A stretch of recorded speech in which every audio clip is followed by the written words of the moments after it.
Hello friends, welcome to the success Kendra. Friends देखिए, आज इस सेशन में हम लोग बीपीएससी एईडीओ एग्ज़ाम 2026 यानी कि बीपीएससी सहायक शिक्षा विकास पदाधिकारी का एक जो एग्ज़ाम 14 अप्रैल 2026 से स्टार्ट हो रहा है। फ्रेंड्स उसके लिए देखिए, हिस्ट्री के यानी कि इतिहास के जितने भी प्रश्न बीपीएससी के एग्ज़ाम में 2025 में जो एग्ज़ाम लिया गया है बीपीएससी के द्वारा, और 2026 में एग्ज़ाम लिया गया है बीपीएससी के द्वारा, उसमें जितने भी हिस्ट्री के प्रश्न यानी कि इतिहास के प्रश्न पूछे गए हैं, उन सारे प्रश्नों को आज हम लोग एक ही सेशन में डिस्कस करेंगे। बड़ा इम्पॉर्टेंट सेशन रहने वाला है, इसको ध्यानपूर्वक और धैर्यपूर्वक पूरा जरूर देखिएगा। देख सकते हैं अभी रिसेंटली जो है फरवरी में इसी साल 2026 में बीपीएससी ईएसओ मेंस का एग्ज़ाम लिया गया है, और 2026 में ही जनवरी में हुआ था बीपीएससी स्पेशल टीचर का एग्ज़ाम। साथ ही साथ यहाँ बाकी एग्ज़ाम का भी लिस्ट मैंने दे दिया है, आप देख सकते हैं। ये सारे एग्ज़ाम अभी रिसेंटली बीपीएससी के द्वारा लिया गया है। उन सभी एग्ज़ाम्स में हिस्ट्री के जो प्रश्न पूछे गए हैं उनको हम लोग बीपीएससी एईडीओ एग्ज़ाम 2026 के लिए डिस्कस करेंगे। चलिए स्टार्ट करते हैं हम लोग आज का सेशन। एक बार सभी लोग प्लीज़ पहले सेशन को लाइक कर दीजिए, और जब इसको कंप्लीट देख लीजिएगा, पूरा देख लीजिएगा, तो कम से कम इसको एक ग्रुप में फ्रेंड्स ज़रूर ही शेयर कर दीजिएगा। तो चलिए अब हम लोग स्टार्ट करते हैं आज का सेशन। तो फ्रेंड्स देखिए, जैसे मैंने आपको बताया है कि आज हम लोग बीपीएससी एईडीओ एग्ज़ाम 2026 के लिए बीपीएससी के द्वारा 2025 और 2026 में जितने भी एग्ज़ाम्स आयोजित कराए गए हैं और उनमें जितने भी हिस्ट्री के प्रश्न पूछे गए हैं यानी कि इतिहास के प्रश्न पूछे गए हैं, उन सारे प्रश्नों को आज हम लोग एक ही सेशन में डिस्कस कर रहे हैं। बड़ा ही इम्पोर्टेंट सेशन है, इसको ध्यानपूर्वक आप पूरा जरूर देखिएगा। और देखिए फ्रेंड्स, निश्चित रूप से यहाँ से प्रश्न आपके भी एग्जाम में देखने को मिलेंगे। चलिए स्टार्ट करते हैं। आज के सेशन का पहला प्रश्न पढ़ेंगे, और आप देख सकते हैं ये प्रश्न अभी recently BPSC ASO mains exam 2026 में ही पूछा गया है। प्रश्न क्या है कि बिहार प्रांतीय सम्मेलन ने गांधी जी के असहयोग आंदोलन का समर्थन करते हुए एक प्रस्ताव कब पारित किया था। देखिए, अगर आप आंसर जानते हैं तो आंसर कमेंट करते चलिए, इससे आपका रिवीजन भी होते चलेगा, और जो भी मैं आपको एक्सप्लेन करके बता रहा हूं उससे भी आप ध्यानपूर्वक सुनते चलिए। इस तरह से एक प्रश्न के साथ साथ आपके 2 से 3 प्रश्न जो है कवर होते चलेंगे। अब यहाँ पर देखिए, ध्यान दीजिए, बिहार प्रांतीय सम्मेलन। बिहार प्रांतीय सम्मेलन ने गांधी के असहयोग आंदोलन का समर्थन करते हुए एक प्रस्ताव कब पारित किया था। तो देखिए, बिहार प्रांतीय सम्मेलन का ये 12वां अधिवेशन था। कौन सा अधिवेशन था? 12वां अधिवेशन था, जिसका आयोजन 28 अगस्त 1920 को डॉक्टर राजेंद्र प्रसाद के नेतृत्व में भागलपुर में किया गया था। बिहार प्रांतीय सम्मेलन का 12वां अधिवेशन 28 अगस्त 1920 को डॉक्टर राजेंद्र प्रसाद के नेतृत्व में भागलपुर में आयोजित किया गया था, जिसमें गांधी जी के असहयोग आंदोलन के प्रस्ताव को स्वीकृति दी गई थी। तो यहाँ पर right answer option number C हो जाएगा, 28 अगस्त 1920 को। कहाँ पर हुआ था बिहार प्रांतीय सम्मेलन का आयोजन? तो इसका आयोजन भागलपुर में हुआ था। इससे भी आप साथ साथ ध्यान रखिएगा। और इसकी अध्यक्षता किसने किया था, इसका नेतृत्व किसने किया था? तो डॉक्टर राजेंद्र प्रसाद जी ने किया था। ये सारे पॉइंट्स फ्रेंड्स आप ध्यान रखते चलिएगा। चलिए उसके बाद हम लोग नेक्स्ट क्वेश्चन कर लेंगे। देखिए, प्रिंस ऑफ वेल्स की पटना यात्रा का लोगों ने बहिष्कार किया था, बताइएगा। यानी कि प्रिंस ऑफ वेल्स की पटना यात्रा का बहिष्कार लोगों ने कब किया था? तो देखिए फ्रेंड्स, ये घटना है दिसंबर 1921 की। दिसंबर 1921 में प्रिंस ऑफ वेल्स का पटना में आगमन का सावित्री देवी के नेतृत्व में व्यापक विद्रोह हुआ था। किसके नेतृत्व में? सावित्री देवी के नेतृत्व में। आप ये भी ध्यान रखिएगा, ठीक है ना। तो यहाँ पर आप देख सकते हैं दिसंबर 1921 मैंने अभी आपको बताया है। क्लियर है? सारे पॉइंट्स आप इसको ध्यान रखते चलिए, मैं बेहतरीन तरीके से सारा सब्जेक्ट आपको पूरा करवाऊंगा।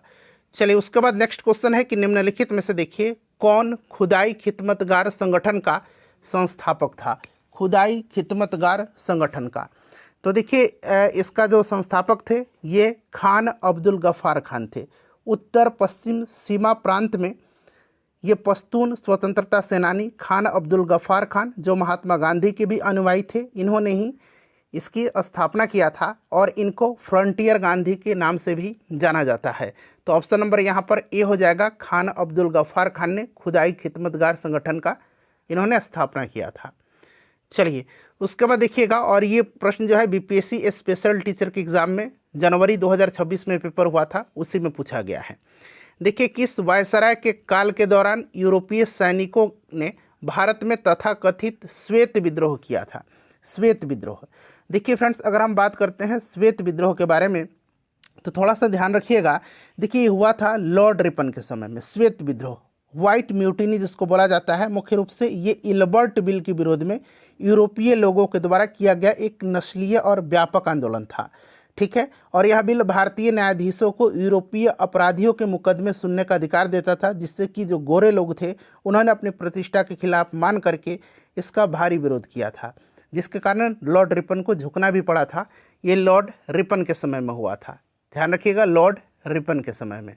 ठीक है, चलिए उसके बाद नेक्स्ट क्वेश्चन है कि चौरी चौरा घटना कब हुई थी? चौरी चौरा घटना आपको याद होगा, जिसके कारण महात्मा गांधी दुखी होकर के असहयोग आंदोलन को स्थगित कर दिया था। और ये घटना कब की है? फटाफट बताइए, सभी लोग बताइए कि ये घटना कब की है। तो फ्रेंड्स, ये घटना है आपका 4 फरवरी 1922 की। यहाँ पर 1922 हो जाएगा। गोरखपुर जिला उत्तर प्रदेश में ये पड़ता है, चौरी चौरा। ठीक है, चलिए उसके बाद नेक्स्ट क्वेश्चन है कि निम्नलिखित में से किसे पंजाब केसरी के नाम से जाना जाता है? पंजाब केसरी के नाम से लाला लाजपत राय को जाना जाता है। किसको?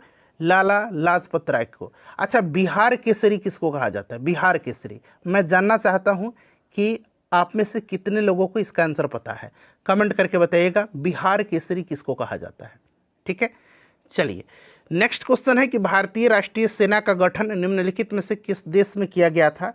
भारतीय राष्ट्रीय सेना का गठन किस देश में किया गया था? तो ये द्वितीय विश्व युद्ध के दौरान किया गया था, आपको भी याद होगा, सिंगापुर में। कहाँ पर? सिंगापुर में किया गया था। ठीक है ना, भारतीय राष्ट्रीय सेना का गठन सिंगापुर में किया गया था, ध्यान रखना आपको। ठीक है, चलिए उसके बाद अगला प्रश्न है कि गदर पार्टी के संस्थापक कौन थे? गदर पार्टी के संस्थापक कौन थे, बताइए। तो लाला हरदयाल ने गदर पार्टी की स्थापना किया था। ठीक है ना, किसने किया था गदर पार्टी की स्थापना? तो लाला हरदयाल ने किया था। ठीक है, चलिए उसके बाद नेक्स्ट क्वेश्चन है कि प्रसिद्ध कामागाटा मारू हादसा निम्नलिखित में से किस वर्ष में हुआ था? कामागाटा मारू क्या था? एक जहाज था। ठीक है ना, और ये घटना 1914 की है, 1914 की है। और इसको गुरुदत्त सिंह ने इसको जो है जापानी जहाज हांगकांग से वैंकूवर के लिए जो है किराए पर लिया था। और कनाडा की सरकार ने सतत यात्रा नियम यानी कि कंटिन्यूअस जर्नी रेगुलेशन का हवाला देकर के सीधे भारत से न आने के कारण उन्हें प्रवेश देने से मना कर दिया था। ठीक है, तो ये घटना है 1914 की। क्लियर, चलिए उसके बाद नेक्स्ट क्वेश्चन है हमारा कि राष्ट्रीय मांग के रूप में स्वराज सबसे पहले किसके द्वारा किया गया था? स्वराज सबसे पहले, अच्छा आपको याद होगा कि 1906 में जो कलकत्ता अधिवेशन हुआ था, जिसकी अध्यक्षता दादा भाई नौरोजी ने किया था, इसमें इन्होंने स्वराज का प्रयोग किया था। ठीक है ना, तो ये दादा भाई नौरोजी हैं। और आपको याद होगा कि इनको ग्रैंड ओल्ड मैन इंडिया के नाम से भी जाना जाता है। और इनकी पुस्तक है कौन सी, बताइए, फटाफट बता दीजिए। इनकी पुस्तक का नाम poverty and un British rule in India. ठीक है, चलिए नेक्स्ट क्वेश्चन है हमारा कि इंडियन इंडिपेंडेंस लीग की स्थापना किसके द्वारा किया गया था? इंडियन इंडिपेंडेंस लीग की स्थापना जो है किसके द्वारा किया गया था?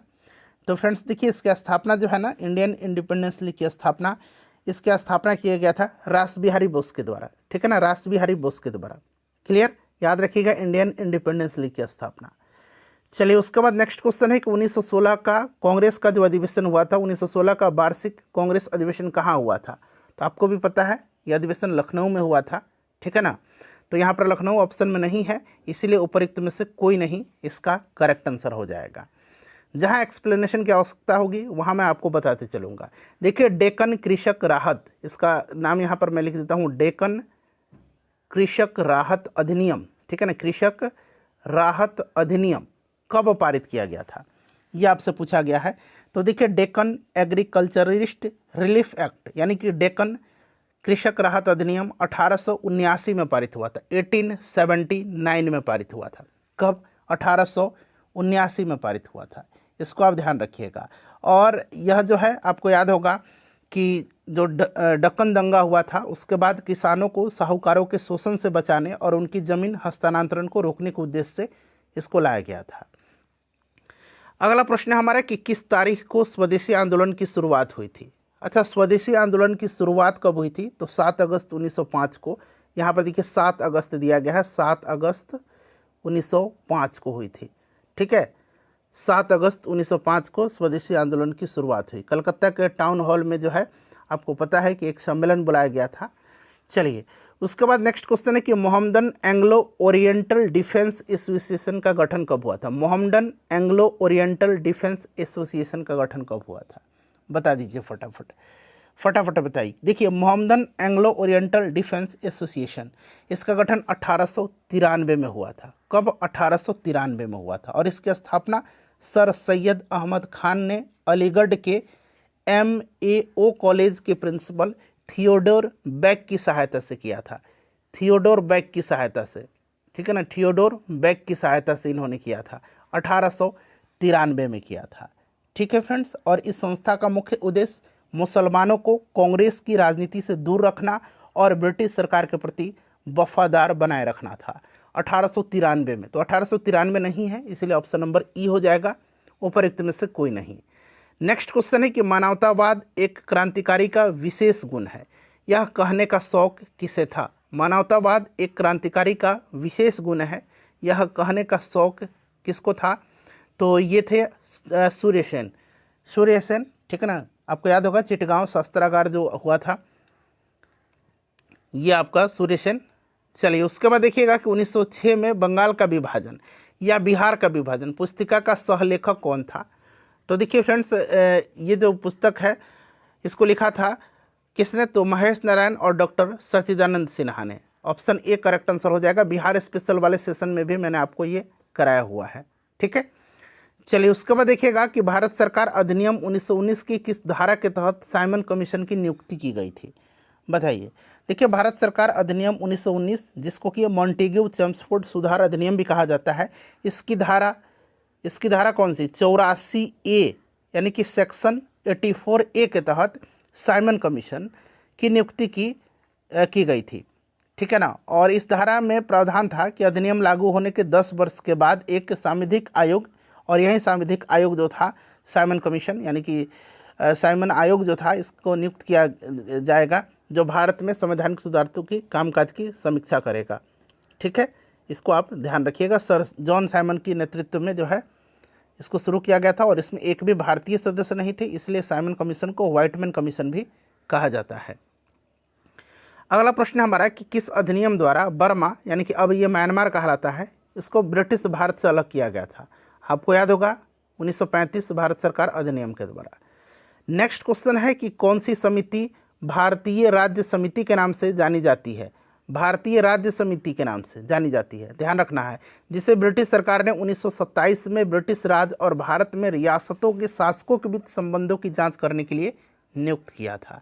कब? 1927 में, 1927 में, और इसको भारतीय राज्य समिति के नाम से भी जाना जाता है। ये समिति थी बटलर समिति। कौन सी समिति थी? तो ये बटलर समिति थी। ठीक है ना। चलिए, उसके बाद देखिएगा तीन-कठिया प्रणाली के तहत किसानों को अपनी भूमि के कितने हिस्सों पर नील की खेती करनी होती थी? तो देखिए 20 कट्ठा में से 3 कट्ठा पर जो है नील की खेती करना अनिवार्य होता था, 3 कट्ठा पर, इसीलिए इसका नाम तीन-कठिया प्रणाली पड़ा। ठीक है ना, तो यहाँ पर देखिए ऑप्शन नंबर सी हो जाएगा। चलिए, उसके बाद नेक्स्ट क्वेश्चन है, इसके बारे में आगे और हम डिटेल में चर्चा करेंगे। इसी के खिलाफ गांधी जी ने चंपारण में सत्याग्रह किया था 1917 में, तीन-कठिया पद्धति के खिलाफ। देखिए, बंगाल का विभाजन कब लागू हुआ था?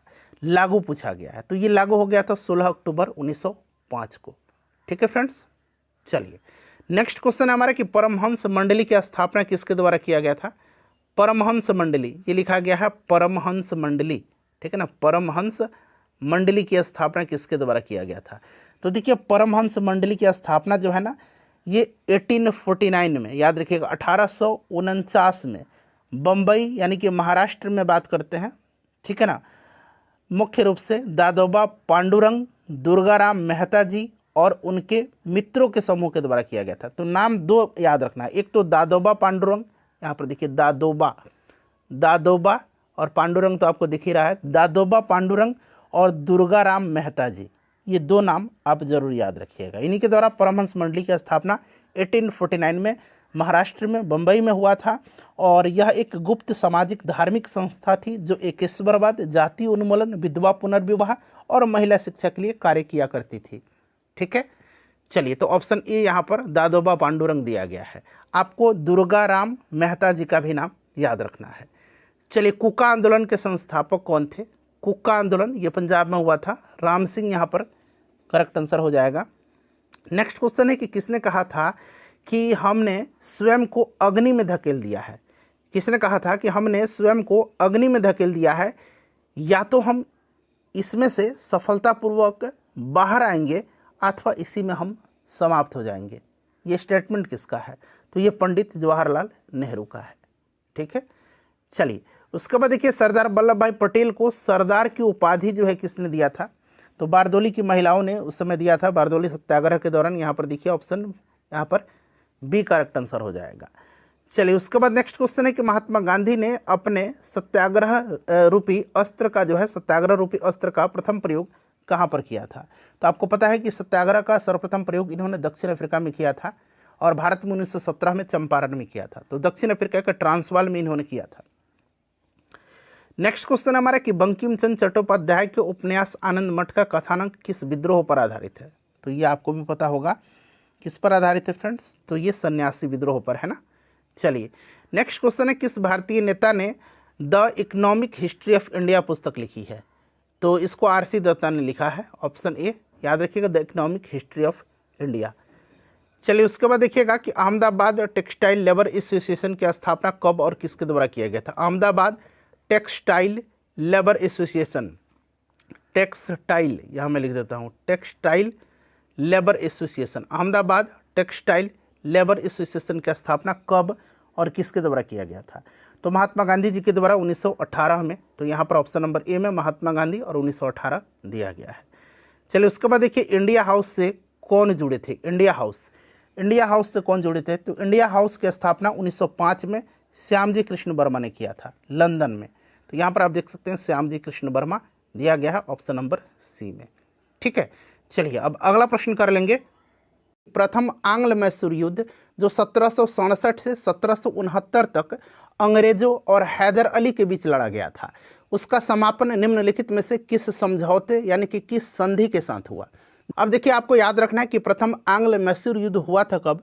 तो 1767 से 1769 के बीच। किसके बीच ये युद्ध हुआ था? तो अंग्रेजों और हैदर अली के बीच यह युद्ध लड़ा गया था। और इस युद्ध का समापन जो है 1769, ध्यान रखिएगा, 1769 के मद्रास की संधि के तहत हुआ था। तो यहाँ पर ऑप्शन नंबर सी हो जाएगा, मद्रास की संधि। अच्छा, कितने आंग्ल मैसूर युद्ध हुए थे? टोटल 4 आंग्ल मैसूर युद्ध हुए थे। ये तो पहला हो गया जो मद्रास की संधि के तहत समाप्त हुआ था। ध्यान दीजिएगा, दूसरा जो आंग्ल मैसूर युद्ध हुआ था ये 1780 से लेकर के 1784 तक हुआ था और इसका समापन हुआ था 1784 के मंगलौर के संधि के तहत। यहाँ पर आप देख सकते हैं। ठीक है, तीसरा जो आंग्ल मैसूर युद्ध हुआ था, तीसरा आंग्ल मैसूर युद्ध ये हुआ था 1790 से 1792 के बीच। ठीक है ना, और इसका समापन जो हुआ था 1792 के श्रीरंगपट्टनम की संधि के तहत इसका समापन हुआ था। और चौथा आंग्ल मैसूर युद्ध जो हुआ था ये 1799 में हुआ था और इसी युद्ध में टीपू सुल्तान मारा गया था। तो ये सब पॉइंट आप ध्यान रखिएगा, प्रश्न कहीं से भी पूछा जा सकता है। ठीक है, अच्छा, दूसरा जो आंग्ल मैसूर युद्ध हुआ था, दूसरा 1780 से 84 के बीच, उस समय जो है गवर्नर जनरल वारेन हेस्टिंग्स था।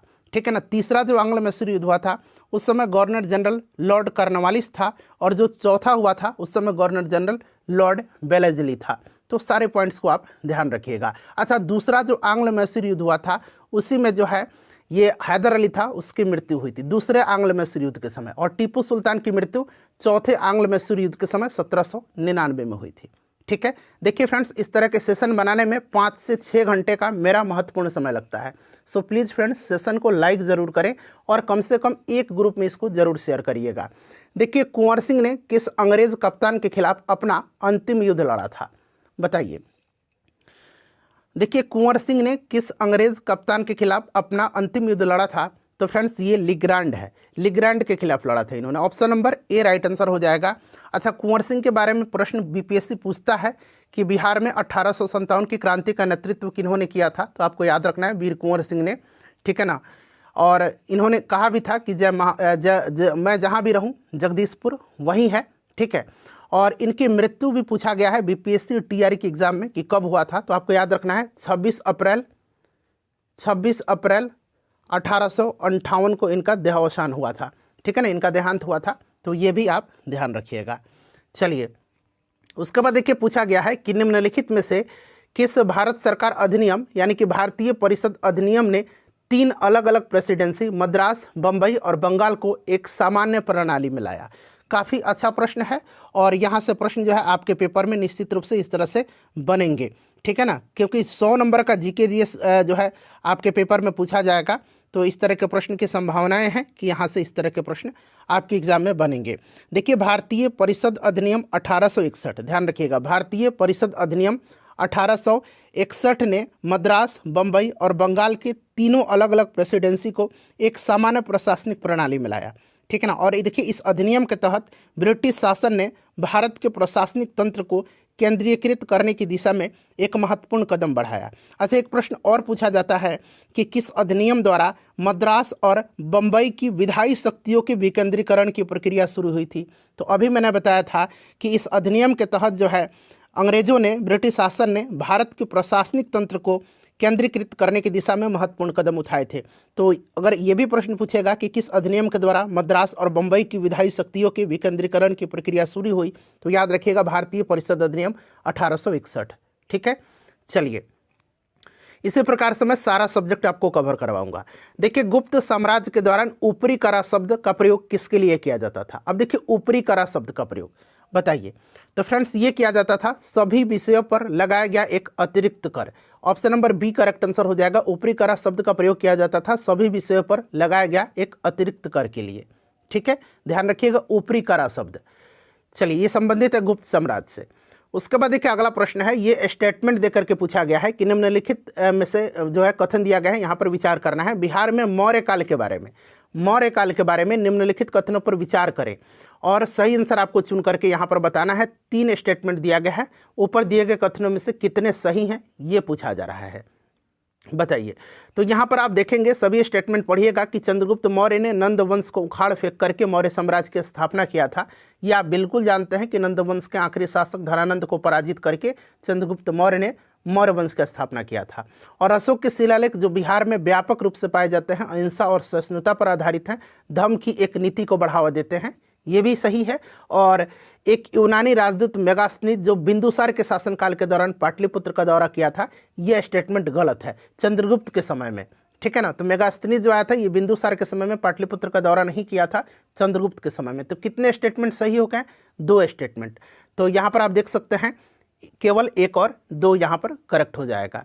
ठीक है, चलिए, उसके बाद देखिएगा अगला प्रश्न क्या पूछा गया है, प्रश्न को ध्यान से पढ़िएगा। ये भी कथन देकर के पूछा गया है और ऊपर दिए गए कथन में से कितने सही हैं ये पूछा गया है। ठीक है, अब देखिए विजयनगर साम्राज्य के संदर्भ में पूछा गया है। तो फ्रेंड्स, आपको याद होगा कि विजयनगर का जो विजयनगर साम्राज्य था, इसकी स्थापना किसने किया था? तो 1336 में हरिहर और बुक्का नामक 2 भाइयों ने किया था। ठीक है, तो विजयनगर साम्राज्य की स्थापना हरिहर प्रथम और बुक्का प्रथम ने किया था। तुलुप वंश के महानतम शासक कृष्णदेव राय ने तेलुगु में अमुक्त मलयाद की रचना किया।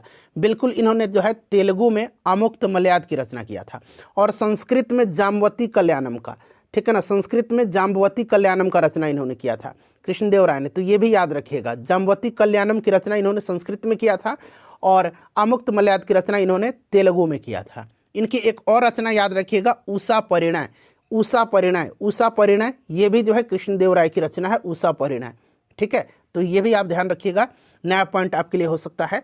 तो पहला भी सही है, दूसरा भी सही है। अच्छा, तीसरा स्टेटमेंट है कि विजयनगर की राजधानी हम्पी शहर, विजयनगर साम्राज्य की राजधानी हम्पी हुआ करती थी, ये तुंगभद्रा नदी के तट पर थी। इसको तालीकोटा के युद्ध के बाद लूट लिया गया था। देखिए, तालीकोटा का युद्ध कब हुआ था, ये भी प्रश्न बन सकता है। तो तालीकोटा का युद्ध हुआ था 1565 में, और इसमें विजयनगर साम्राज्य का पतन का यह कारण माना जाता है। और इसमें विजयनगर साम्राज्य का जो नेतृत्व कर रहा था वो राम राय कर रहा था। तो ये भी स्टेटमेंट सही है। तो तीनों स्टेटमेंट यहाँ पर सही हैं, आप देख भी सकते हैं। ठीक है, तो पूछा गया है कि कितने सही हैं, तो यहाँ पर हो जाएगा तीनों सही दिए गए हैं।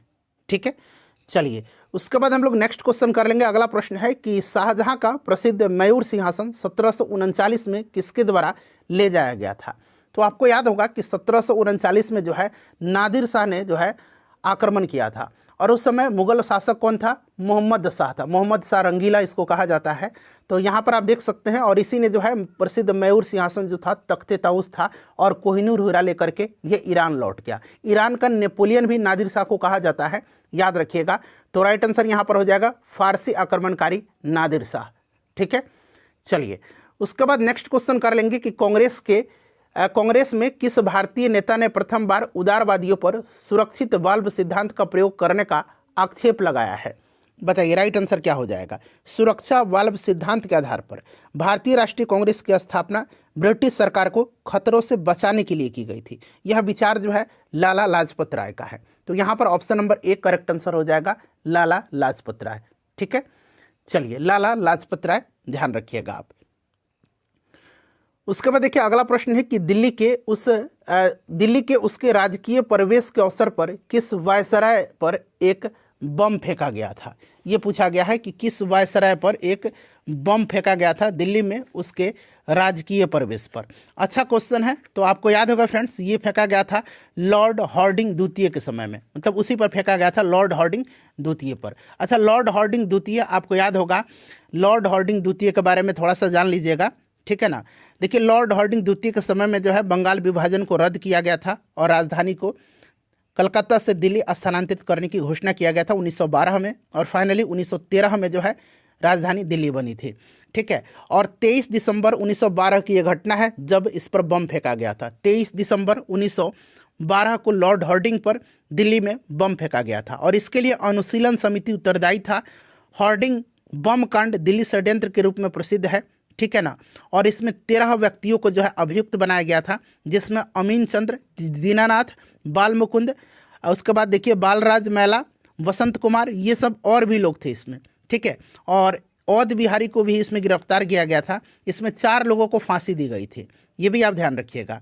ठीक है, दीनानाथ इसमें सरकारी गवाह बन गए थे, और इसमें मुख्य भूमिका निभाया था रास बिहारी बोस, जो भाग करके जापान चले गए थे। तो ये सब पॉइंट याद रखिएगा आप, लॉर्ड हार्डिंग। ठीक है, उसके बाद देखिएगा कि 1911 में, ये सब 71वीं बीपीएससी का भी प्रश्न आप कर रहे हैं।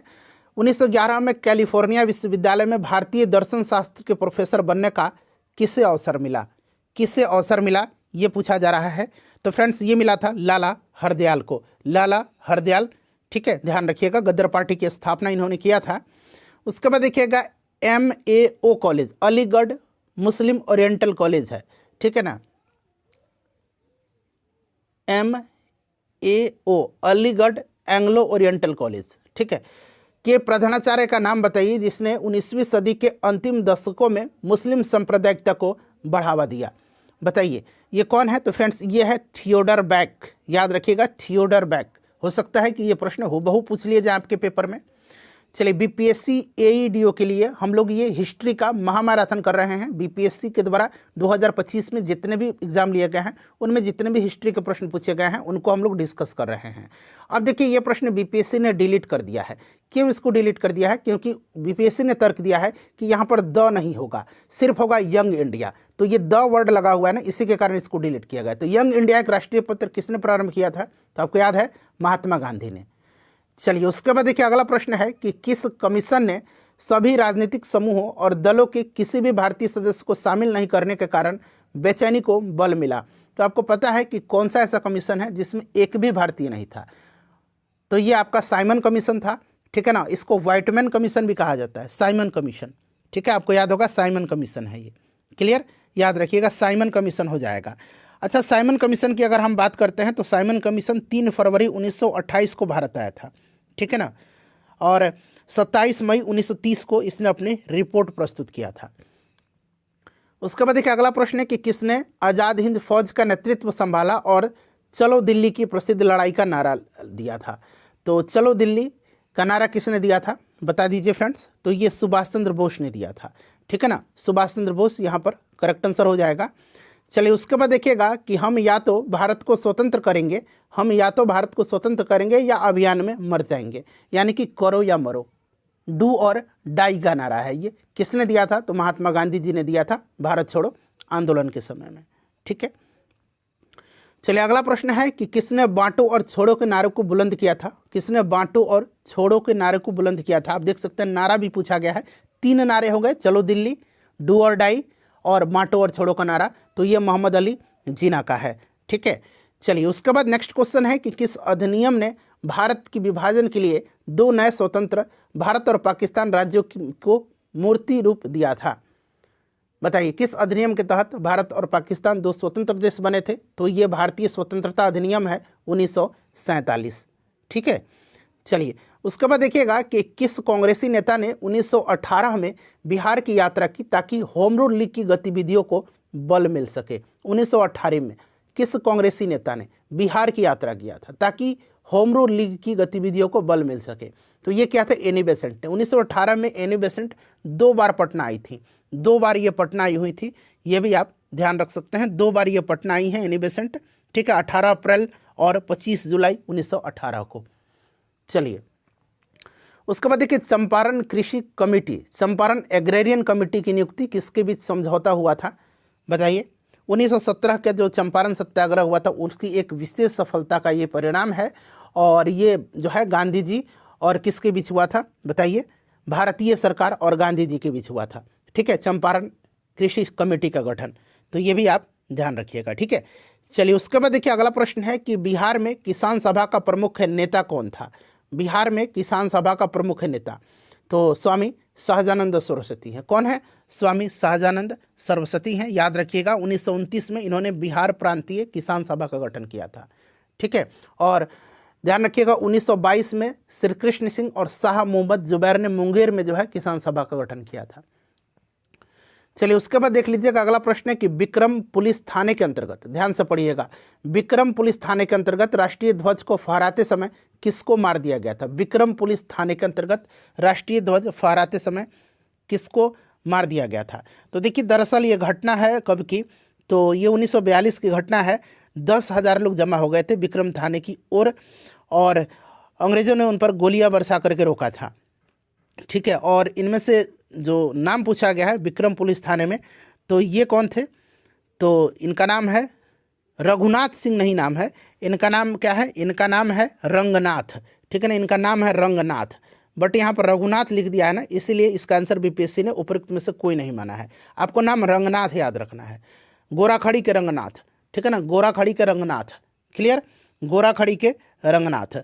और इसी समय जो है काब के बुटाई राम थे। काब एक जगह है, वहाँ पर काब के बुटाई राम, काब के बुटाई राम, एक और नाम मिल गया आपको। और सुरगपुर के त्रिवेणी शहीद हो गए थे। 3 लोग थे, गोराखड़ी के गोराखड़ी के रंगनाथ, ठीक है, काब के बुटाई राम, काब के बुटाई राम, ठीक है ना, बुटाई राम, काब के बुटाई राम और सोरगपुर के त्रिवेणी, सोरगपुर के त्रिवेणी, सोरगपुर के त्रिवेणी, ये 3 लोग शहीद हुए थे, सोरगपुर के त्रिवेणी। ठीक है ना, तो ये तीनों नाम अब से आप ध्यान रख लीजिएगा। चलिए उसके बाद देखिएगा कि मार्च 1939 में बिहार के मुख्यमंत्री कौन बने। ऐसा कोई वैकेंसी नहीं आया था मार्च 1939 में। ठीक है ना, मुख्यमंत्री के लिए कोई ऐसी रिक्तियाँ नहीं आई हुई थी, जैसे आपकी वैकेंसी आती है ना, तो उस समय ऐसा कुछ भी नहीं हुआ था जो नए प्रधानमंत्री उस समय बिहार के बने थे। तो इसीलिए उपरोक्त में से कोई नहीं राइट आंसर हो जाएगा। चलिए देखिए निम्नलिखित में से कौन एक ऋग्वैदिक युग से संबंधित नहीं है, ऋग्वैदिक युग से संबंधित नहीं है, बताइएगा इसमें से, बताइए राइट आंसर क्या हो जाएगा, तो गार्गी हो जाएगा। गार्गी यहाँ पर करेक्ट आंसर हो जाएगा, गार्गी। ठीक है, गार्गी करेक्ट आंसर हो जाएगा। चलिए उसके बाद हम लोग अगला प्रश्न कर लेंगे। यहाँ पर देखिए सूची दिया गया है और मिलान करना है। प्राचीन भारत के स्थल है और वर्तमान में ये किस राज्य में है। प्राचीन भारत के स्थल हैं और वर्तमान में ये किस राज्य में है, यहाँ पर आपको मिलान करके राइट आंसर बताने हैं। तो यहाँ पर देखिएगा मैं बता देता हूँ आपको, तो ये आपका हो जाएगा कर्ण सुवर्ण, तो ये आपका पश्चिम बंगाल हो जाएगा। उसके बाद प्राग ज्योतिष, तो ये असम हो जाएगा।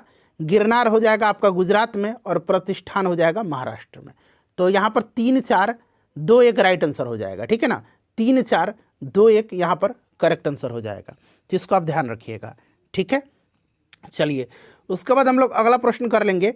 नेक्स्ट है कि यहाँ पर देखिए क्या कर रहा है कि घटना स्थल है और संबंधित व्यक्ति यहाँ पर दिया गया है। ठीक है ना, घटना स्थल है और संबंधित व्यक्ति यहाँ पर दिया गया है। ठीक है, चलिए उसके बाद इसको भी मिलान करना है। यहाँ पर आप देख सकते हैं, मिलान करके यहाँ पर राइट आंसर आपको बताना है। तो यहाँ पर देखिए चोलगंगम झील, तो ये आपका हो जाएगा राजेंद्र प्रथम, यानी कि आपका ए हो जाएगा यहाँ पर, ठीक है। यहाँ पर 3 मैं लिख दे रहा हूँ। उसके बाद देखिए धर्म महामात्र की नियुक्ति, तो यहाँ पर आपका अशोक हो जाएगा। 4 प्रयाग की सभा हर्षवर्धन के समय, ठीक है। और सुदर्शन झील चंद्रगुप्त मौर्य। तो यहाँ पर 3, 4, 2, 1 इसका भी राइट आंसर हो जाएगा, जो कि आप ऑप्शन नंबर बी में देख रहे हैं, ठीक है फ्रेंड्स। चलिए उसके बाद अगला प्रश्न करेंगे कि निम्नलिखित शासकों में से किसने सबसे अधिक समय तक शासन किया। निम्नलिखित शासकों में से किसने सबसे अधिक समय तक शासन किया, बताइए किसने सबसे अधिक समय तक शासन किया इसमें से। तो ऑब्वियसली बहलोल लोदी हो जाएगा यहाँ पर करेक्ट आंसर। किसने किया था, बहलोल लोदी ने किया था, ठीक है ना, बहलोल लोदी ने किया था। चलिए उसके बाद देखिएगा कि प्राचीन भारत के निम्नलिखित राजवंशों पर विचार करिए, ठीक है।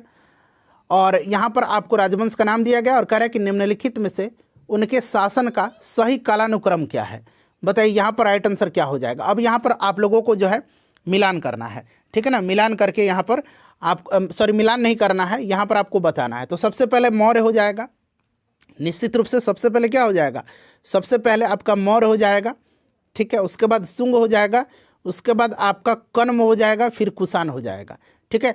तो यहाँ पर 2, 1, 4, 3 करेक्ट आंसर हो जाएगा।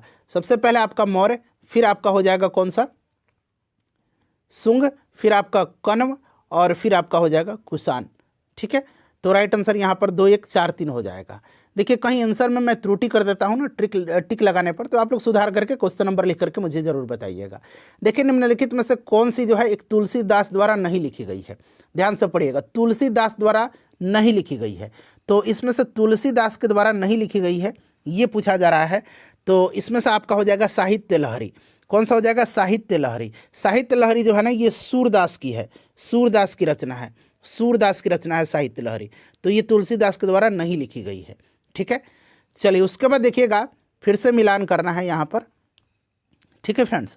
चलिए हम लोग यहाँ पर इसको मिलान करते हैं और मिलान करके यहाँ पर राइट आंसर आपको बताने हैं, ठीक है। चलिए तो यहाँ पर काबुली मस्जिद हो जाएगा, कौन सा इसमें से, काबुली मस्जिद बाबर, ठीक है। 2.5 दिन का झोपड़ा, तो ये आपका कुतुबुद्दीन ऐबक। इलाहाबाद का किला तो अकबर, ठीक है ना। इत्माद-उद-दौला का मकबरा नूरजहाँ। तो अब इसलिए आप इसको कर लीजिएगा, ठीक है। चलिए मैं आंसर आपको बता देता हूँ, ऑप्शन नंबर यहाँ पर बी हो जाएगा। चलिए उसके बाद देखिएगा कि निम्नलिखित में से कौन सा इसमें सुमेलित नहीं है। दयानंद सरस्वती सत्यार्थ प्रकाश सही है, स्वामी रामास्वामी नायकर जस्टिस पार्टी से संबंधित है, ज्योतिबा फुले सत्य शोधक समाज ये भी सही है। जेम्स अगस्टस की कलकत्ता क्रॉनिकल ये गलत दिया गया है, ठीक है ना। जेम्स अगस्टस की द बंगाल गजट किसकी है, द बंगाल गजट, आप मुझे कमेंट करके बताइएगा थोड़ा। चलिए उसके बाद देखिएगा कि यहाँ पर पिता दिया गया है और पुत्र, मिलान करना है, ठीक है ना। पिता यहाँ पर दिया गया है और पुत्र यहाँ पर आपको मिलान करना है, ठीक है। तो देखिएगा बाबर का यहाँ पर मिलान करना है आपको, ठीक है। तो चलिए मिलान कर लेते हैं हम लोग इसको। तो यहाँ पर देखिएगा बाबर का क्या हो जाएगा, बाबर का मुराद, अकबर का सलीम, शाहजहां का हो जाएगा आपका, नहीं एक मिनट रुकिए, बाबर का कामरान होगा ना, बाबर का कामरान, ठीक है। अकबर का सलीम, शाहजहां का मुराद और जहांगीर का खुसरो, ठीक है फ्रेंड्स। तो यहाँ पर राइट आंसर आपका 3, 1, 4, 2 हो जाएगा यहाँ पर। चलिए कौन सी बौद्ध संगति बिहार में आयोजित नहीं की गई थी, तो बिहार में है चौथा बौद्ध संगति का आयोजन नहीं हुआ था, ये कश्मीर में हुआ था कनिष्क के समय में। बाकी पहला, दूसरा, तीसरा ये सब बिहार में हुए थे, ये सब आप जानते हैं, समय बर्बाद करने की ज़रूरत नहीं है यहाँ पर। निम्नलिखित में से कौन, इसमें से देखिए नालंदा विश्वविद्यालय का आचार्य नहीं थे, नालंदा विश्वविद्यालय का आचार्य इसमें से कौन नहीं थे ये पूछा जा रहा है। तो कौटिल्य हो जाएंगे राइट आंसर, कौटिल्य चाणक्य, ये तक्षशिला से संबंधित है। चलिए उसके बाद अगला प्रश्न है कि आधुनिक भारतीय इतिहास को निम्नलिखित घटनाओं पर विचार करिए, ठीक है। और यहाँ पर कह रहा है कि निम्नलिखित में से उपरोक्त घटनाओं का सही कालानुक्रमिक क्या है, सही क्रम कौन सा। आइए एक एक करके हम लोग देख लेते हैं। राजकुमार जो नंद कुमार थे, इनको मृत्युदंड, नंद कुमार को मृत्युदंड कब दिया गया था, बताइए। नंद कुमार को मृत्युदंड कब दिया गया था, मिलान मतलब सही क्रम इसमें से आपको बताना है, ठीक है। तो 1776 की घटना है ये, ठीक है। वारन हेस्टिंग्स के समय में सालबाई की संधि हुई थी 1782 में, ठीक है। वांडीवास के युद्ध हुआ था 1760 में, और टीपू सुल्तान की मृत्यु मैंने बताया था आपको स्टार्टिंग में ही 1799 में। तो अब इसको क्रम आप लगा लीजिएगा बेशक, ठीक है, क्रम आप लोग लगा लीजिएगा। पहला सबसे क्या हो जाएगा, सबसे पहली घटना इसमें से कौन सी है, तो वांडीवास की लड़ाई है, ठीक है, यानी कि 3 हो जाएगा। उसके बाद दूसरी घटना इसमें से कौन सा हो जाएगा, राजकुमार जो है राजा नंद कुमार को मृत्युदंड, ये एक हो जाएगा 1 नंबर। उसके बाद आपका हो जाएगा सालबाई की संधि 2 और फिर 4, 3 1 2 4, 3 1 2 4, जो कि आप देख रहे हैं ऑप्शन नंबर ए में है। चलिए उसके बाद देखिएगा कि बिहार के निम्नलिखित समाचार पत्रों में से सबसे पहले किसका प्रकाशन हुआ, बताइए राइट आंसर क्या हो जाएगा, किसका प्रकाशन हुआ सबसे पहले, तो बिहार हरकरा, बीपीएससी ने इसका आंसर दिया हुआ है बिहार हरकरा का, ठीक है, बिहार हरकरा का। उसके बाद देखिए सूची दिया गया है, मिलान करना है, ठीक है। चलिए चंपारण सत्याग्रह, तो ये आपको पता है, चंपारण सत्याग्रह से जुड़े व्यक्ति का नाम इसमें से बताना है, तो यहाँ पर राजेंद्र प्रसाद दिया गया है, ठीक है। उसके बाद देखिए आज़ाद दस्ता, तो आज़ाद दस्ता जयप्रकाश नारायण हो जाएंगे, ठीक है। 1940 में जो है यहाँ पर व्यक्तिगत सत्याग्रह आंदोलन दिया गया है, तो यह श्याम नारायण सिंह, और किसान सभा बिहार स्वामी शाहजानंद सरस्वती। आंसर देखते हैं, तो इसका आप लोग मिला लीजिएगा, ठीक है, मैंने आपको बता दिया।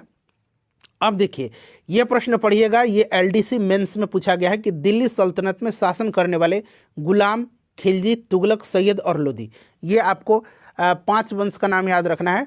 ये क्रम से दिया गया, गुलाम, खिलजी, तुगलक, सैयद और लोदी। सबसे लंबा और सबसे छोटा राज्य का काल जो था, राजत्व काल किस राजवंश का था, तो सबसे लंबा किसका था और सबसे छोटा किसका था, ये आपको बताना है। तो बताइए राइट आंसर क्या हो जाएगा यहाँ पर, बताइए फ्रेंड्स। सबसे लंबा, तो देखिए सबसे लंबा रहा था किसका,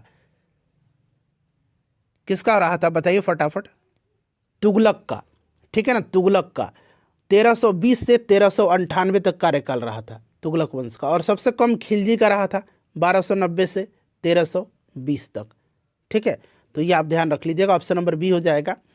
उसके बाद देखिएगा कि मगध क्षेत्र तक, थोड़ा सा छोटा कर दूं ताकि पूरा ये ऑप्शन आपको दिखे, मगध क्षेत्र तक सातवाहन साम्राज्य का विस्तार करने के श्रेय किस सातवंश वंशीय शासक को जाता है, तो ये किसको जाता है फ्रेंड्स बताइए, तो ये जाता है सातकर्णी प्रथम को। ये बीपीएससी का फाइनल आंसर की मैं आपको बता रहा हूँ, सातकर्णी को। और सातवाहन वंश की स्थापना किसने किया था, तो सीमुक ने किया था, याद रखिएगा सीमुक ने किया था। राजधानी कहाँ पर थी, राजधानी प्रतिष्ठान थी, ठीक है। चलिए अब कह रहा है कि बौद्ध ग्रंथ विनय पिटक के संबंध में निम्न कथन में से क्या सही है, इसमें से आपको सही बताना है, यहाँ नीचे दिए गए कूट में से सही उत्तर चयन करना है, ठीक है। अब चलिए यहाँ पर देख लेते हैं एक एक करके हम लोग कि इसके मुख्य 4 भाग थे, नहीं 4 भाग नहीं थे विनय पिटक के, विनय पिटक के 5 भाग थे, ये गलत हो गया। बौद्ध भिक्षुओं के 227 नियम है, सही है। बुद्ध के पूर्व जन्म की कथाएं हैं विनय पिटक में, नहीं, बुद्ध के पूर्व जन्म की कथाएं जातक में, किसमें, जातक में, तो ये भी गलत हो गया। और बौद्ध भिक्षुओं के 311 नियम है, ये आपका करेक्ट हो गया, ठीक है। तो सही है आपका 2 और 4, तो यहाँ पर राइट आंसर हो जाएगा आपका कौन सा, केवल 2 और 4 सही है, ठीक है। देखिए पुरास्थल सेनुवार, सेनुवार जगह है एक, किस संस्कृति का प्रतिनिधित्व करता है सेनुवार, तो ये नवपाषाण का भी और ताम्रपाषाण का भी, ऑप्शन ए हो जाएगा। चलिए अंग्रेजी साम्राज्य की सीमाएं इरावदी नदी से सिंध तक, इरावदी नदी से सिंध नदी तक पहुंचाने का श्रेय किस अंग्रेज शासक को जाता है, तो फ्रेंड्स ये जाता है लॉर्ड डलहौजी को, लॉर्ड डलहौजी को, ठीक है ना, लॉर्ड डलहौजी, ध्यान रखिएगा लॉर्ड डलहौजी को। चलिए उसके बाद देखिए महारानी विक्टोरिया के नवंबर 1, 1858 की घोषणा की मुख्य बातें क्या थी, ये घोषणा लॉर्ड कैनिंग ने पढ़ा था, आपको याद होगा। और यहाँ पर आपको दिए गए हैं 4 स्टेटमेंट, और यहाँ पर आपको इसमें से राइट आंसर चुन करके बताना है, ठीक है। अब चलिए देखते हैं कि मुख्य बात क्या थी इसमें। साम्राज्य विस्तार की इच्छा न होना, बिल्कुल था ये।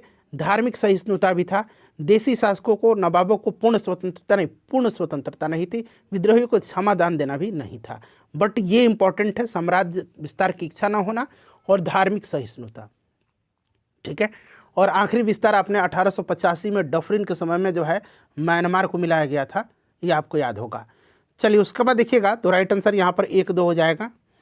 चलिए नेक्स्ट क्वेश्चन कर लेंगे। अगला प्रश्न है हमारा कि शेरशाह सूरी द्वारा जारी किए गए मुद्राओं में मुद्रा लेख की लिपि क्या थी। बताइए मुद्रा लेख की लिपि क्या थी। तो ये आपका कौन सा हो जाएगा, अरबी और देवनागरी थी। अरबी और देवनागरी, ध्यान रखिएगा, अरबी भी था और देवनागरी भी थी। तो अरबी और देवनागरी शेरशाह सूरी के द्वारा।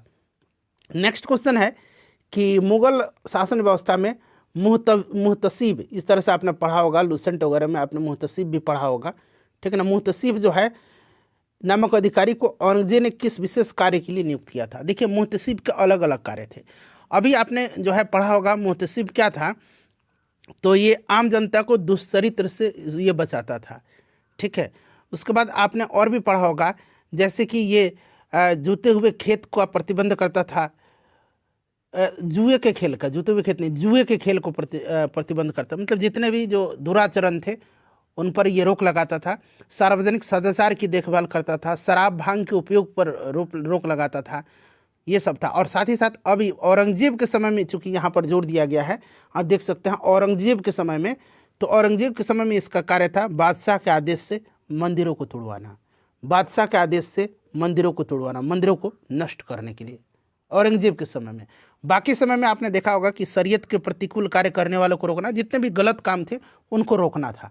बट औरंगजेब के समय बादशाह के आदेश पर मंदिरों को नष्ट करना भी इसका कार्य बन गया था। चलिए उसके बाद देखिए अकबर द्वारा चलाए गए धर्म, जिसे तौहीद इलाही। अब देखिए तौहीद इलाही यानी कि दीन इलाही, ठीक है, इसी का नाम है दीन इलाही। इसका क्या अर्थ है, तो इसका अर्थ है देवी एकस्वरवाद, देवी एकस्वरवाद। और देखिए फ्रेंड्स ध्यान रखिएगा, दीन इलाही अकबर ने चलाया था 1542, तो याद रखिएगा। चलिए अगला प्रश्न करेंगे। अब पढ़ेंगे कि बिहार वैज्ञानिक सोसाइटी की स्थापना कब हुई थी। बिहार वैज्ञानिक सोसाइटी यानी कि बिहार साइंटिफिक सोसाइटी, ठीक है ना। अगर अंग्रेजी में पूछा जाए तो आपको ध्यान रखना है बिहार साइंटिफिक सोसाइटी, और हिंदी में बिहार वैज्ञानिक सोसाइटी। तो देखिए फ्रेंड्स, बिहार साइंटिफिक सोसाइटी की स्थापना सैयद इमदाद अली ने किया था। सैयद इमदाद अली ने, यहाँ पर मैं लिख देता हूँ किसने किया था, तो सैयद इमदाद अली ने, सैयद इमदाद अली ने किया था। कब, तो आपको याद रखना 1868 में। कहाँ पर, तो मुजफ्फरपुर में, ठीक है। सारे पॉइंट्स को आप ध्यान रखिएगा। बिहार साइंटिफिक सोसाइटी यानी कि बिहार वैज्ञानिक सोसाइटी की स्थापना सैयद इमदाद अली ने 1868 में मुजफ्फरपुर में किया था। और देखिए इसका उद्देश्य बौद्धिक, सामाजिक और नैतिक कल्याण को बढ़ावा देना था, ठीक है। चलिए उसके बाद देखिए अगला प्रश्न है कि बिहार के जगदीशपुर से 1857 के भारतीय विद्रोह का नेता कौन था। ये बीपीएससी का फेवरेट क्वेश्चन है और बार बार बीपीएससी के एग्जाम में पूछा जाता है, और मुझे पूरी उम्मीद है कि आप सभी लोगों को इसका आंसर पता होगा। बाबू कुंवर सिंह करेक्ट आंसर हो जाएगा। और देखिए बाबू कुंवर सिंह का ही स्टेटमेंट है, मैं जहां भी रहूं जगदीशपुर वहीं है, ठीक है। तो ये आप ध्यान रखिएगा, कुंवर सिंह। चलिए उसके बाद देखिए अगला प्रश्न पूछा गया है कि निम्नलिखित में से, थोड़ा सा मैं छोटा कर दे रहा हूँ ताकि पूरा ये स्क्रीन पर एडजस्ट हो जाए। देखिए निम्नलिखित में से कौन प्रारंभिक औपनिवेशिक शासन के दौरान साल्ट पीटर यानी कि सेंधाव नून के निर्माण का सबसे महत्वपूर्ण केंद्र था। तो देखिए फ्रेंड्स, इसमें से अगर हम बात करते हैं तो प्रारंभिक औपनिवेशिक शासन काल के दौरान साल्ट पीटर यानी कि जो सेंधा नमक है, सेंधाव नून के निर्माण का सबसे महत्वपूर्ण केंद्र जो था यह आपका बिहार था, ठीक है। तो इसको आप ध्यान। चलिए उसके बाद देखिएगा कि अस्थाई बंदोबस्त 1793 में लॉर्ड कॉर्नवालिस के द्वारा कहाँ लागू किया गया था। अब देखिए सबसे पहले तो आपको याद रखना है, अस्थाई बंदोबस्त जो है ये लागू किसने किया था, तो लॉर्ड कॉर्नवालिस ने। कब किया था, तो 1793 में किया था, ठीक है। और कहाँ पर, तो आपको ध्यान रखना है ये किया था आपका बंगाल, बिहार और उड़ीसा में। ऑप्शन नंबर यहाँ पर बी करेक्ट आंसर हो जाएगा। अच्छा, लॉर्ड कॉर्नवालिस को भारत में सिविल सेवा के जनक के रूप में भी जाना जाता है, तो साथ साथ आप ये भी पॉइंट ध्यान रखिएगा। और इसमें देखिए ध्यान रखिएगा कि जमींदारों को किसान से वसूल किए गए भू राजस्व की कुल रकम का 10/11 भाग कंपनी को देना था तथा 1/11 भाग स्वयं रखना था। तो इसे भी आप ध्यान रखिएगा। चलिए उसके बाद देखिए ये प्रश्न इंपॉर्टेंट है, ठीक है। देखिए पूरा प्रश्न पढ़िए, ये है भागा जतिन। इनके बारे में पूछा गया है कि निम्नलिखित में से कौन सा कथन सही है भागा जतिन के बारे में, ठीक है। तो देखिए ध्यान दीजिएगा, अगर हम बात करते हैं भागा जतिन तो विद जुगांतर, यहाँ पर ये बना लीजिएगा इस तरह से जुगांतर, ठीक है ना। ये जुगांतर क्रांतिकारी समूह से जुड़े थे। बिल्कुल जुगांतर के संस्थापक सदस्यों में से एक रहे थे ये, और बारिंद्र घोष के साथ जतिन ने देवघर के पास एक बम फैक्ट्री स्थापित किया था। तो ये ध्यान रखिएगा आप, ठीक है। तो ये जुगांतर क्रांतिकारी समूह से जुड़े थे और 1915 में बालासोर में ब्रिटिश बलों से लड़ते हुए शहीद हुए थे। इनको गोली लगी थी और ये शहीद हो गए थे। तो ऑप्शन नंबर यहाँ पर बीज होगा, बिल्कुल करेक्ट आंसर हो जाएगा भागा जतिन के बारे में, ठीक है। थोड़ा सा मैं बड़ा कर देता हूँ ताकि आपको ये वाला ऑप्शन दिख जाए, ठीक है, ध्यान रखिए। उसके बाद देखिएगा कि भारतीय राष्ट्रीय आंदोलन के दौरान, थोड़ा सा छोटा कर दे रहा हूँ ताकि पूरा आपको ये दिखाई दे स्पष्ट रूप से, ठीक है। चलिए अब देखिएगा, भारतीय राष्ट्रीय आंदोलन के दौरान बदरुद्दीन तैयब जी का कौन सा योगदान प्रमुख रूप से जाना जाता है। तो फ्रेंड्स आपको याद होगा कि बदरुद्दीन तैयब जी जो थे ये भारतीय राष्ट्रीय कांग्रेस की अध्यक्षता करने वाले पहले मुस्लिम अध्यक्ष थे। तो यहाँ पर आप देख सकते हैं कि वे भारतीय राष्ट्रीय कांग्रेस के पहले मुस्लिम अध्यक्ष बने और हिंदू मुस्लिम एकता के लिए सक्रिय रूप से इन्होंने कार्य किया था। और देखिए 1887 का भारतीय राष्ट्रीय कांग्रेस का जो आपका अधिवेशन हुआ था, ठीक है ना, उसी की अध्यक्षता इन्होंने किया था, ठीक है फ्रेंड्स, इसको आप ध्यान रखिएगा। चलिए, और आप लोग कमेंट करके बताइए कि 1887 में ये भारतीय राष्ट्रीय कांग्रेस का अधिवेशन कहाँ पर हुआ था। अच्छा, 1885 में पहला आपको याद होगा कि WC बनर्जी की अध्यक्षता में बम्बई में हुआ था। दूसरा 1886 में जो है दादा भाई नौरोजी की अध्यक्षता में कोलकाता में हुआ था। तीसरा 1887 में हुआ था जिसकी अध्यक्षता जो है बदरुद्दीन तैयब जी ने किया था। और आप बताइए कि ये अधिवेशन कहाँ पर हुआ था, ठीक है। चलिए उसके बाद देखिएगा, अगला प्रश्न कर लेंगे कि निम्नलिखित अकाल आयोगों को कालानुक्रमिक रूप से व्यवस्थित करें। तो देखिए आपको ध्यान रखना है कि यहाँ पर जितने भी कमीशन दिया गया है, जितने भी आयोग दिए गए हैं, ये सारे के सारे जो हैं अकाल आयोग हैं, यानी कि अकाल से संबंधित हैं।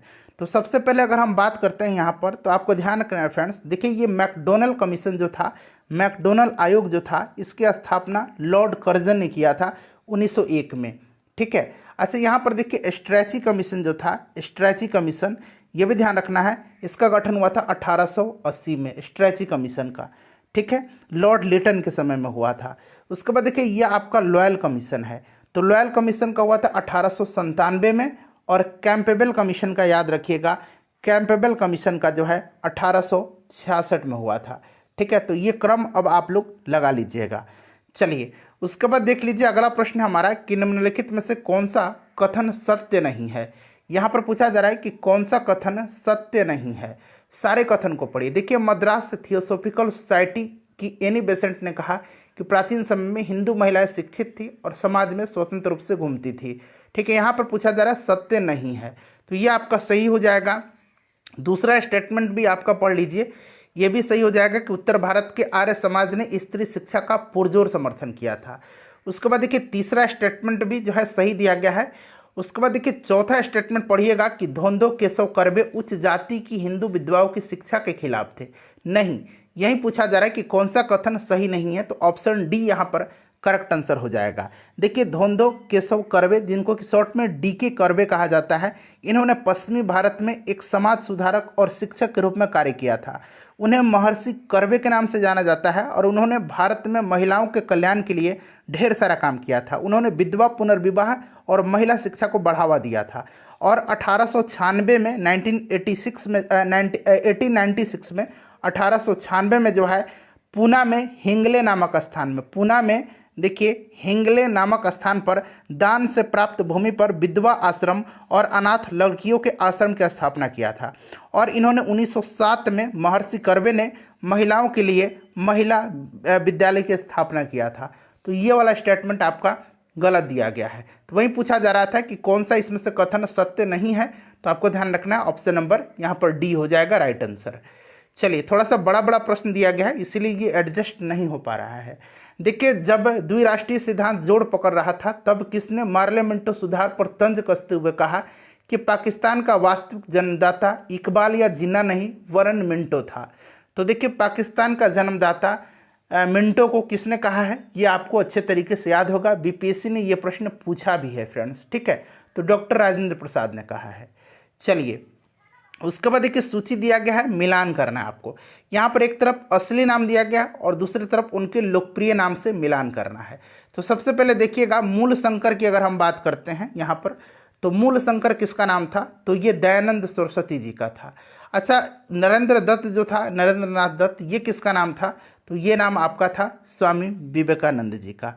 ठीक है। और देखिए गदाधर चट्टोपाध्याय जो था ये रामकृष्ण परमहंस का नाम था, और मार्गरेट एलिजाबेथ नोबल जो था ये सिस्टर निवेदिता का नाम था। क्लियर?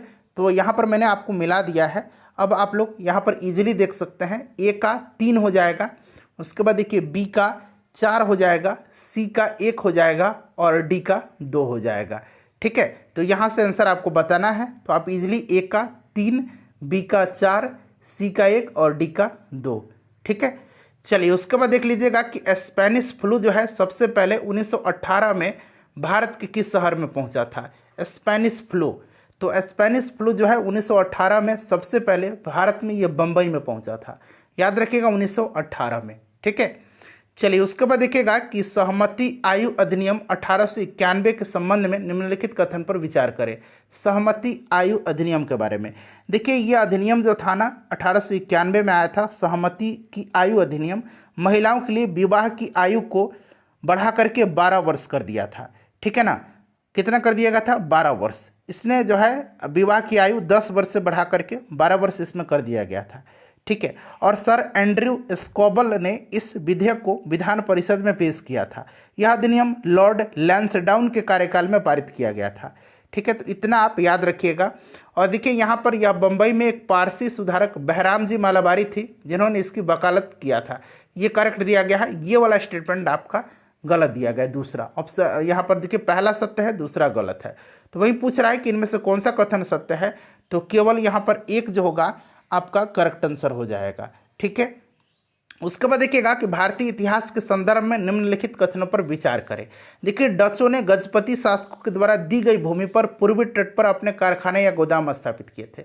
तो यहाँ पर ये वाला स्टेटमेंट जो होगा ना ये आपका गलत हो जाएगा।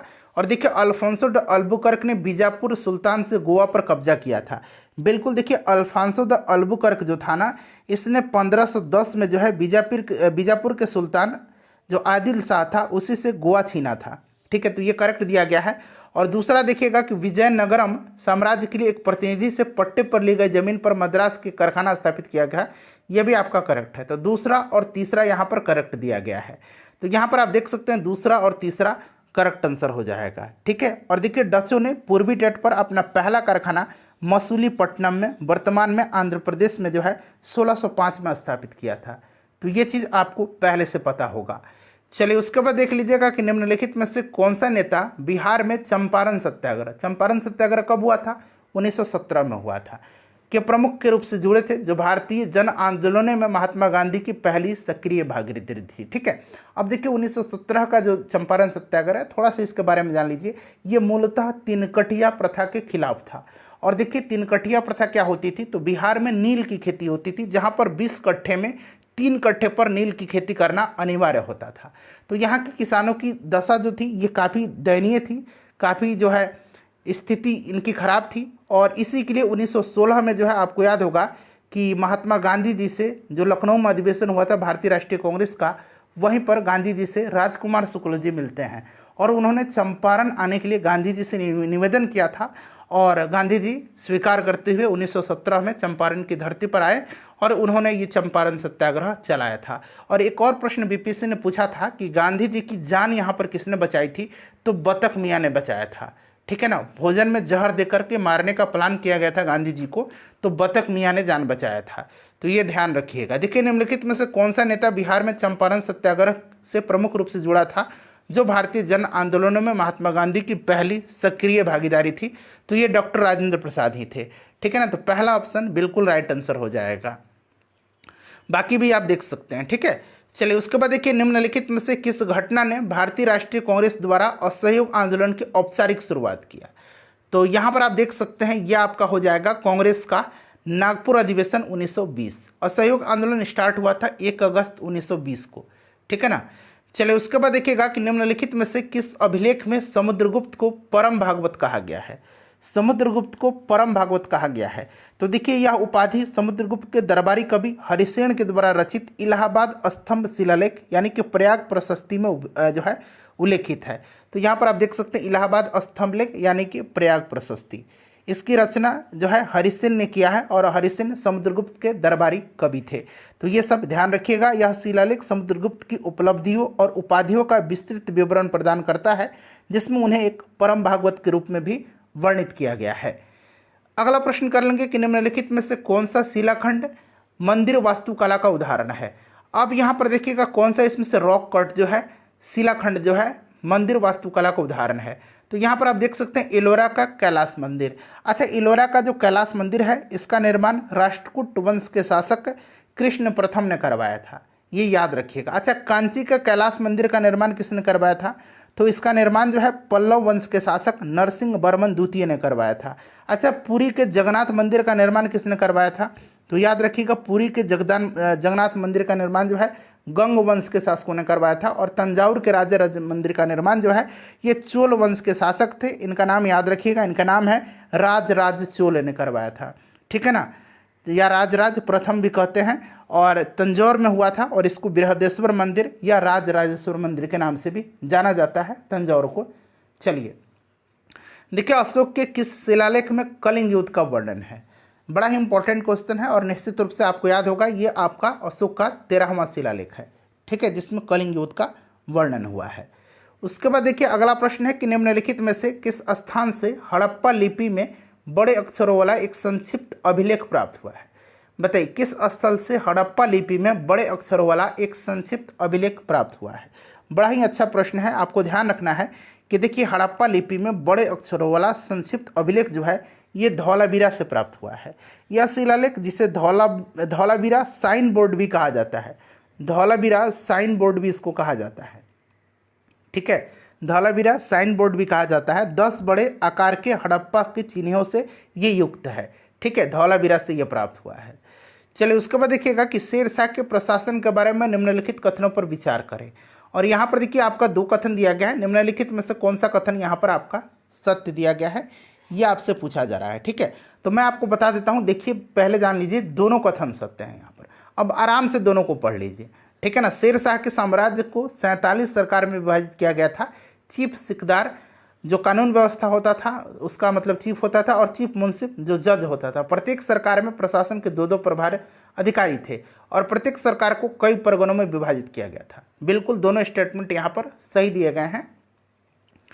उसके बाद देखिए निम्नलिखित में से कौन सा विकल्प मुगल मनसबदारी प्रथा के बारे में सही नहीं है? अब देखिए मुगल मनसबदारी प्रथा के बारे में सही नहीं है। देखिए उन्हें नगद के साथ साथ जागीर भी मनसब को प्राप्त होता था, ये आपका बिल्कुल करेक्ट है। नगद के साथ साथ जागीरें भी दी जाती थी। उन्हें सशस्त्र बल बनाए रखने होते थे और देखिए उनको जो है समय समय पर स्थानांतरित भी किया जाता था। तो यहाँ पर दिया गया उन्हें स्थानांतरित नहीं किया जा सकता था, नहीं उनको स्थानांतरित किया जा सकता था। तो यही स्टेटमेंट जो है सही नहीं है, जो कि प्रश्न में पूछ रहा है। उन्हें सशस्त्र या मशरूत मनसब दिया जाता था, ये करेक्ट है, ठीक है। तो ऑप्शन सी यहाँ पर आपका इनकरेक्ट दिया गया है, ऑप्शन सी गलत दिया गया है। चलिए उसके बाद देख लीजिएगा कि मुगल काल में निम्नलिखित में से कौन शाही परिवार की आवश्यकताओं की पूर्ति करता था? मुगल काल में शाही परिवार की आवश्यकताओं की पूर्ति, तो फ्रेंड्स ये मीर समन था, मीर समन, ठीक है ना, मीर समन। यहाँ पर मीर समान लिख दिया गया, इस तरह से भी लिखा जाता है मीर समन, याद रखिएगा। और इसको खाने समन के नाम से भी जाना जाता है, खान ए समन के नाम से भी, खान ए समन के नाम से भी, ठीक है, याद रखिएगा। देखिए मुगल काल में शाही परिवार की आवश्यकताओं की पूर्ति मुख्य रूप से मीर समन नामक अधिकारी करता था, जो शाही घराने के सभी सामानों, रसद, कपड़ों, खान पान और अन्य सभी जरूरतों के उत्पादन और आपूर्ति के लिए जिम्मेदार होता था। चलिए उसके बाद देखिएगा कि बलवन से कौन संबंधित नहीं है? बलवन से, तो देखिए यहाँ पर संबंधित नहीं पूछा गया है, बताइए। तो यहाँ पर आपका हो जाएगा पूंजी का हस्तांतरण, ठीक है ना, option number D right answer हो जाएगा। रक्त और लौह की नीति अपनाया था इसने, ठीक है, और ये तुर्क ए चहलगामी जो था इसका विनाश इसने किया था। चलिए उसके बाद देखिएगा कि निम्नलिखित में से किस अखबार ने नील विद्रोह के दौरान इंडिगो प्लांटर्स की कड़ी निंदा की और कृषकों के पक्ष में समर्थन किया था? तो ये कौन सा अखबार था? तो हिंदू पैट्रियट था, ये याद रखिएगा। ये बीपीएससी प्रश्न इस तरह से पूछता है और ऑलरेडी ये प्रश्न जो है बीपीएससी में पूछा जा चुका है। देखिए उसके बाद देखिएगा, और मॉडर्न हिस्ट्री मैंने 4 घंटे का महामैराथन कराया हुआ है, जाकर के देख लीजिएगा। बिहार हिस्ट्री भी मैंने कराया हुआ अलग वीडियो में, और बिहार ज्योग्राफी भी मैंने कराया हुआ है। साथ ही साथ इंडियन ज्योग्राफी भी मैंने 2 घंटे का सेशन है उसको कवर कराया हुआ है। देखिए, भारतीय अर्थव्यवस्था पर किन के खुले पत्रों ने लॉर्ड कर्जन को इस कदर विवश किया कि ब्रिटिश भारतीय सरकार का इसका आधिकारिक खंडन प्रकाशित करना पड़ा, साथ ही सुधारात्मक आर्थिक कदम भी उठाने पड़े थे। तो देखिए, ये आपका था किसका, बताइएगा। तो फ्रेंड्स, ये आपका था आरसी दत्त का, ठीक है ना। तो यहाँ पर देखिए आरसी दत्त करेक्ट आंसर हो जाएगा। नेक्स्ट क्वेश्चन देखिएगा, यहाँ पर आपका पूछा गया है कि कौन से इसमें से सुमेल मतलब मेल नहीं है, सही मेल इसमें से नहीं है। तो देखिए, आज़ाद मुस्लिम कॉन्फ्रेंस, अल्लाह बख्श सही है, खाकसार पार्टी, अलामा मशरिकी सही है, कृषक प्रजा पार्टी, अब्दुल हक यहाँ पर गलत दिया गया है। देखिए, कृषक प्रजा पार्टी की स्थापना जो है फजलुल हक ने किया था। किसने किया था? फजलुल हक ने किया था, फजलुल हक ने किया था। बाकी देखिए, खुदाई खिदमतगार खान अब्दुल गफ्फार खान का, ये आपका सही है, ठीक है। तो ये वाला आपका सही नहीं है। उसके बाद देखिए, बख्तियार खिलजी ने जब 1202-3 में बंगाल पर आक्रमण करते हुए तिरहुत पर हमला किया तो वहाँ के शासक थे राजा नरसिंह देव, ठीक है ना। इसका क्या परिणाम किया गया था? तो नरसिंह देव थे वहाँ के शासक, बताइए। तो देखिए, उन्होंने जो है कर देने पर सहमति जताई थी। तो ये जो बख्तियार खिलजी था उसने जो है उनका क्षेत्र उन्हें लौटा दिया था। तो ये आपका हो जाएगा option number C correct answer, ठीक है, याद रखिएगा आप। चलिए, और मिथिला क्षेत्र के ये शासक थे, आपने कर्नाट वंश से पढ़ा होगा, ठीक है ना, जिसकी स्थापना कर्नाट वंश की किसने किया था, बताइए? नान्यदेव ने किया था। चलिए, उसके बाद अगला प्रश्न कर लेंगे कि 1928 में आयोजित बिहार यूथ कॉन्फ्रेंस के दौरान बिहार यूथ लीग की स्थापना निम्नलिखित में से किस स्थान पर हुई थी? मोस्ट वीवीआई क्वेश्चन है ये फ्रेंड्स, इसको आप ध्यान रखिएगा, ठीक है ना। काफ़ी इंपॉर्टेंट ये क्वेश्चन है कि 1928 में हुआ था बिहार यूथ कॉन्फ्रेंस के दौरान बिहार यूथ लीग की स्थापना, और इसकी स्थापना मोतिहारी में हुआ था। और इसकी स्थापना का श्रेय जो है प्रोफेसर ज्ञान साहा को दिया जाता है। मोतिहारी में हुआ था, जगह का नाम याद रखिएगा 1928 में, और प्रोफेसर ज्ञान साहा का नाम याद रखिएगा आप, ठीक है। चलिए, उसके बाद देखिएगा कि निम्नलिखित में से कौन से नेताओं का युग्म 1922 में मुंगेर में किसान सभा के आयोजन के लिए जिम्मेदार था? प्रीवियस ईयर का क्वेश्चन है और अच्छे तरीके से आपको याद होगा। 1922 में मुंगेर में पूछेगा तो श्री कृष्ण सिंह और शाह मोहम्मद जुबैर का नाम आपको याद रखना है। तो यहाँ पर आप देख सकते हैं श्री कृष्ण सिंह और शाह मोहम्मद जुबैर, ठीक है। चलिए, उसके बाद देख लीजिएगा कि वर्ष 1928-29 के दौरान बिहार प्रांतीय कांग्रेस समिति के अध्यक्ष कौन थे? बताइए, राइट आंसर यहाँ पर क्या हो जाएगा? तो फ्रेंड्स, ये अनुग्रह नारायण सिंह थे। ये भी वीवीआई क्वेश्चन है। 1928-29 के दौरान बिहार प्रांतीय कांग्रेस समिति के अध्यक्ष जो थे ये आपके अनुग्रह नारायण सिंह थे। चलिए, उसके बाद देखिए अगला प्रश्न, गौतम बुद्ध के प्रवचन की भाषा क्या थी? तो गौतम बुद्ध ने अपना अधिकांश उपदेश जो है ये आपको याद होगा पाली भाषा में इन्होंने दिया हुआ है, ठीक है ना, पाली भाषा में। चलिए, गौतम बुद्ध को लाइट ऑफ एशिया कहा जाता है। ये सब चीज़ें आप जानते हैं, इतना समय वेस्ट करने की आवश्यकता नहीं है, हम लोग जल्दी जल्दी रिवीजन करेंगे। चलिए, लाला लाजपत राय को किस नाम से जाना जाता है? तो लाला लाजपत राय को शेरे पंजाब के नाम से जाना जाता है, ठीक है ना, शेरे पंजाब करेक्ट आंसर हो जाएगा। चलिए, बिहार केसरी श्री कृष्ण सिंह को कहा जाता है, याद रखिएगा आप लोग। चलिए, उसके बाद देखिए निम्नलिखित में से कौन सा कथन यहाँ पर सही दिया गया है? अब देखिए यहाँ पर आपको सही कौन सा दिया गया है, बताइए। दांडी मार्च का नेतृत्व महात्मा गांधी ने 1932 में किया था। नहीं, दांडी मार्च स्टार्ट हुआ था 12 मार्च 1930 को, ठीक है ना। तो ये तो गलत हो गया। भारत छोड़ो आंदोलन महात्मा गांधी द्वारा 1942 में शुरू किया गया था, ये आपका करेक्ट दिया जाएगा। तो केवल आपका 2 राइट आंसर हो जाएगा, केवल 2, यानी कि ऑप्शन बी। क्लियर? चलिए, उसके बाद देखिएगा कि पाकिस्तान या पार्टीशन ऑफ इंडिया नामक पुस्तक किसने लिखी है?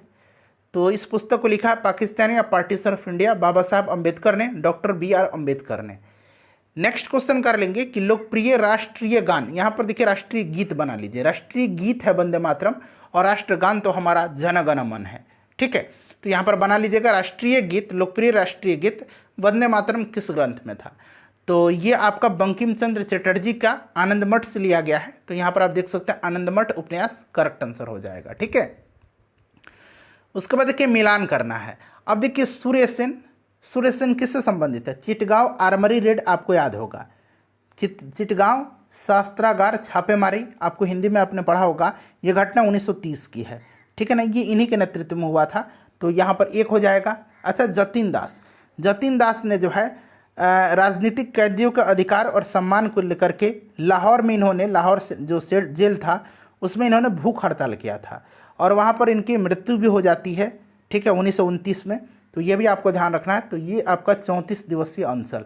अच्छा, बीना दास, देखिए बीना दास जो थी ना एक महिला क्रांतिकारी थी और ये घटना 1932 की है, जब उन्होंने जो है आपके कलकत्ता विश्वविद्यालय के दीक्षांत समारोह में जो है बंगाल के गवर्नर सर स्टैनली जैक्सन पर गोली चलाया था। तो इसने गवर्नर पर बहुत नज़दीक से गोली चलाया था। ये 1932 की घटना है, ठीक है। उस गवर्नर का नाम था सर स्टैनली जैक्सन। और भगवती चरण Bohra, the philosophy of the bomb, आपको पहले से ही पता है, ठीक है। तो यहाँ पर बिल्कुल ये करेक्ट हो जाएगा क्रम से। तो 1 2 3 4 राइट आंसर हो जाएगा। चलिए उसके बाद देख लीजिएगा अगला प्रश्न है कि निम्नांकित में से किसने 1897 में plague commissioner Walter Charles Rand और एक और नाम है यरस्ट, ठीक है ना, यरस्ट का भी नाम, यरस्ट इस तरह से शायद लिखा जाता है, ठीक है ना, यस्ट इस तरह से याद रखिएगा। तो इन दोनों लोगों का जो है हत्या हुआ था। ये आपका कमिश्नर था प्लेग कमिश्नर रैंड, और यरस्ट इसके हत्या किया था चापेकर बंधुओं ने, ठीक है ना, ध्यान रखिएगा। 1897 की घटना है ये। चलिए पुणे में देखिएगा कि मराठी में अवंतिकाबाई गोखले द्वारा लिखित महात्मा गांधी की जीवनी की प्रस्तावना किसने लिखी थी। ये नया प्रश्न आपके लिए हो सकता है, काफ़ी इंपॉर्टेंट क्वेश्चन है, ये कुछ दिन तक रिपीट जरूर किया जाएगा परीक्षा में। मराठी में है अवंतिकाबाई गोखले द्वारा लिखित महात्मा गांधी की जीवनी की प्रस्तावना, तो ये बाल गंगाधर तिलक ने, ठीक है ना। ये अवंतिकाबाई गोखले का भी नाम आप याद रखिएगा, क्लियर। उसके बाद देखिएगा कि निम्नलिखित कथन पर विचार करना है आपको और बताना है कि इसमें से कौन सा कथन जो है सही दिया गया है, ठीक है। चलिए एक एक करके देख लेते हैं। सबसे पहले देखिए फरवरी 1945 में रॉयल इंडियन नेवी विद्रोह की हुआ था। नहीं, ये 1946 की घटना है, ये 45 में नहीं हुआ था, ये आपका 1946 में हुआ था, ये गलत हो गया। मुस्लिम लीग ने 16 अगस्त 1946 को प्रत्यक्ष कार्यवाही दिवस मनाया था।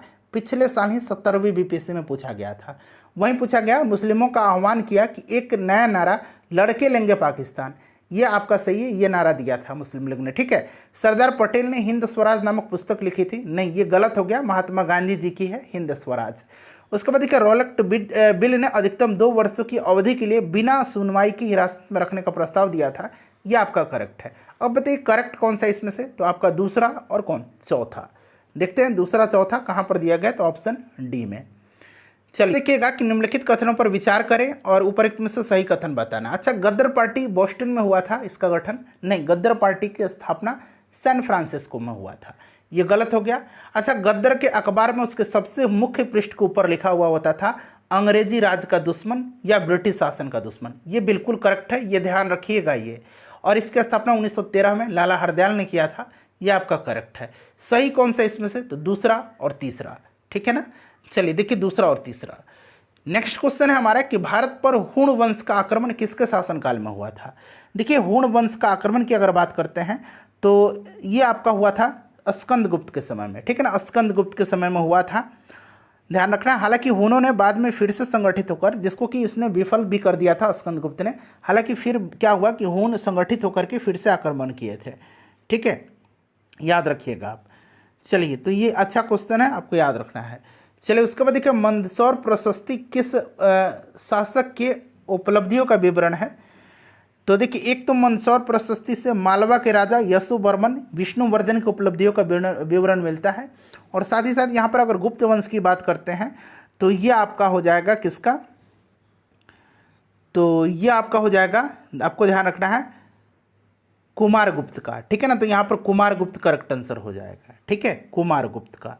और फ्रेंड्स देखिए एक और प्रश्न बनता है कि निम्नलिखित में से किस अभिलेख में स्कंदगुप्त के हुनों पर विजय का उल्लेख मिलता है। तो ये मिलता है आपका भीतरी शिलालेख में, ठीक है, इसको आप ध्यान रखिएगा। चलिए अगला प्रश्न करेंगे कि फाहियान की यात्रा वृत्तांत में एक अस्पताल का विवरण किस स्थान पर मिला है। फाहियान के समय में, फाहियान चंद्रगुप्त द्वितीय के समय में आया था, ठीक है ना, ये आपका पाटलिपुत्र में।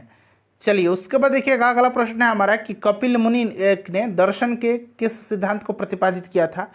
तो कपिल मुनि ने जो है किसका किया था, तो सांख्य दर्शन का किया था, ठीक है। अच्छा, पूर्व मीमांसा का प्रतिपादन महर्षि जैमिनी ने किया था। अच्छा, न्याय दर्शन का प्रतिपादन महर्षि किसने किया था, गौतम ने किया था। और उत्तर मीमांसा का प्रतिपादन महर्षि बद्रायन ने किया था, ठीक है। चलिए देखिएगा मुगलों की दरबारी भाषा क्या थी। तो मुगलों की दरबारी भाषा जो थी ना, ये आपका फारसी हुआ करती थी, पर्शियन यहाँ पर करेक्ट आंसर हो जाएगा।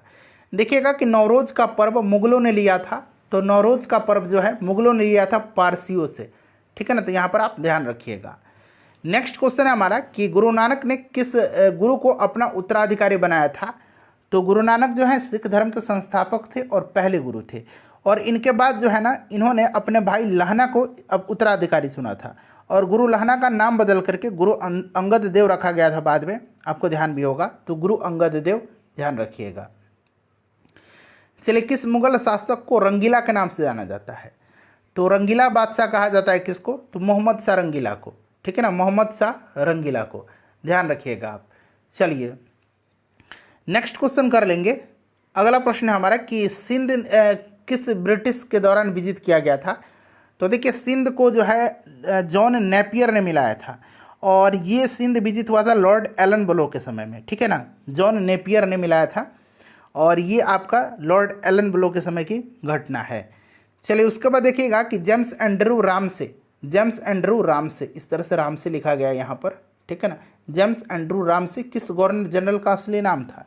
अब देखिए इस तरह से भी पूछा जा रहा है, जेम्स एंड्रू ब्राउन रामसे पूरा नाम है, और ये डलहौजी का नाम था, जेम्स एंड्रू ब्राउन रामसे, ठीक है ना, याद रखिएगा। चलिए उसके बाद देखिएगा अगला प्रश्न कर लेंगे। ये सब डलहौजी के बारे में आपको याद होगा, डॉक्ट्रिन ऑफ लैप्स इसने लाया था। उसके बाद इसी के समय रेलवे, टेलीग्राफ, लोक निर्माण विभाग जैसे सुधार की नींव रखी गई थी, ठीक है। चलिए उसके बाद देखिएगा क्रिप्स मिशन के बारे में कौन सा सत्य है। पहले आप बता देता हूँ, देखिए पहला भी सत्य दिया गया, दूसरा भी। भारत का संविधान भारतीय लोगों की निर्वाचित संविधान सभा के द्वारा तैयार किया जाना चाहिए था, और देखिए संविधान में जो है भारत को अलग डोमिनियन स्टेट्स, ब्रिटिश राष्ट्रमंडल देशों के समान भागीदारी दी जानी चाहिए। दोनों स्टेटमेंट यहाँ पर करेक्ट दिया गया है, इसलिए यहाँ पर आपका ए और बी दोनों हो जाएगा। चलिए उसके बाद देखिए अगला प्रश्न क्या है कि महात्मा गांधी ने असहयोग आंदोलन के दौरान विरोध स्वरूप एक पुरस्कार लौटाया था, वह पुरस्कार कौन था।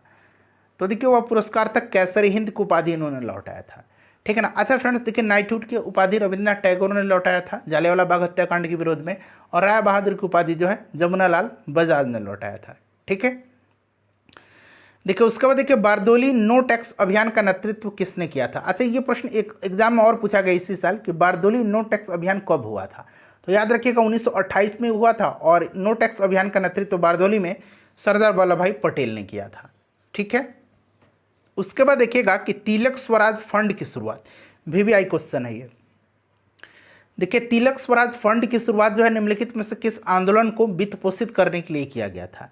देखिए तिलक स्वराज फंड की शुरुआत जो है ना ये शुरू किया गया था आपका असहयोग आंदोलन के समय में, ठीक है ना। तो असहयोग आंदोलन को वित्त पोषित करने के लिए महात्मा गांधी जी ने स्टार्ट किया था। चलिए उसके बाद देखिएगा कि बिहार प्रांतीय किसान सभा की स्थापना कब हुई थी।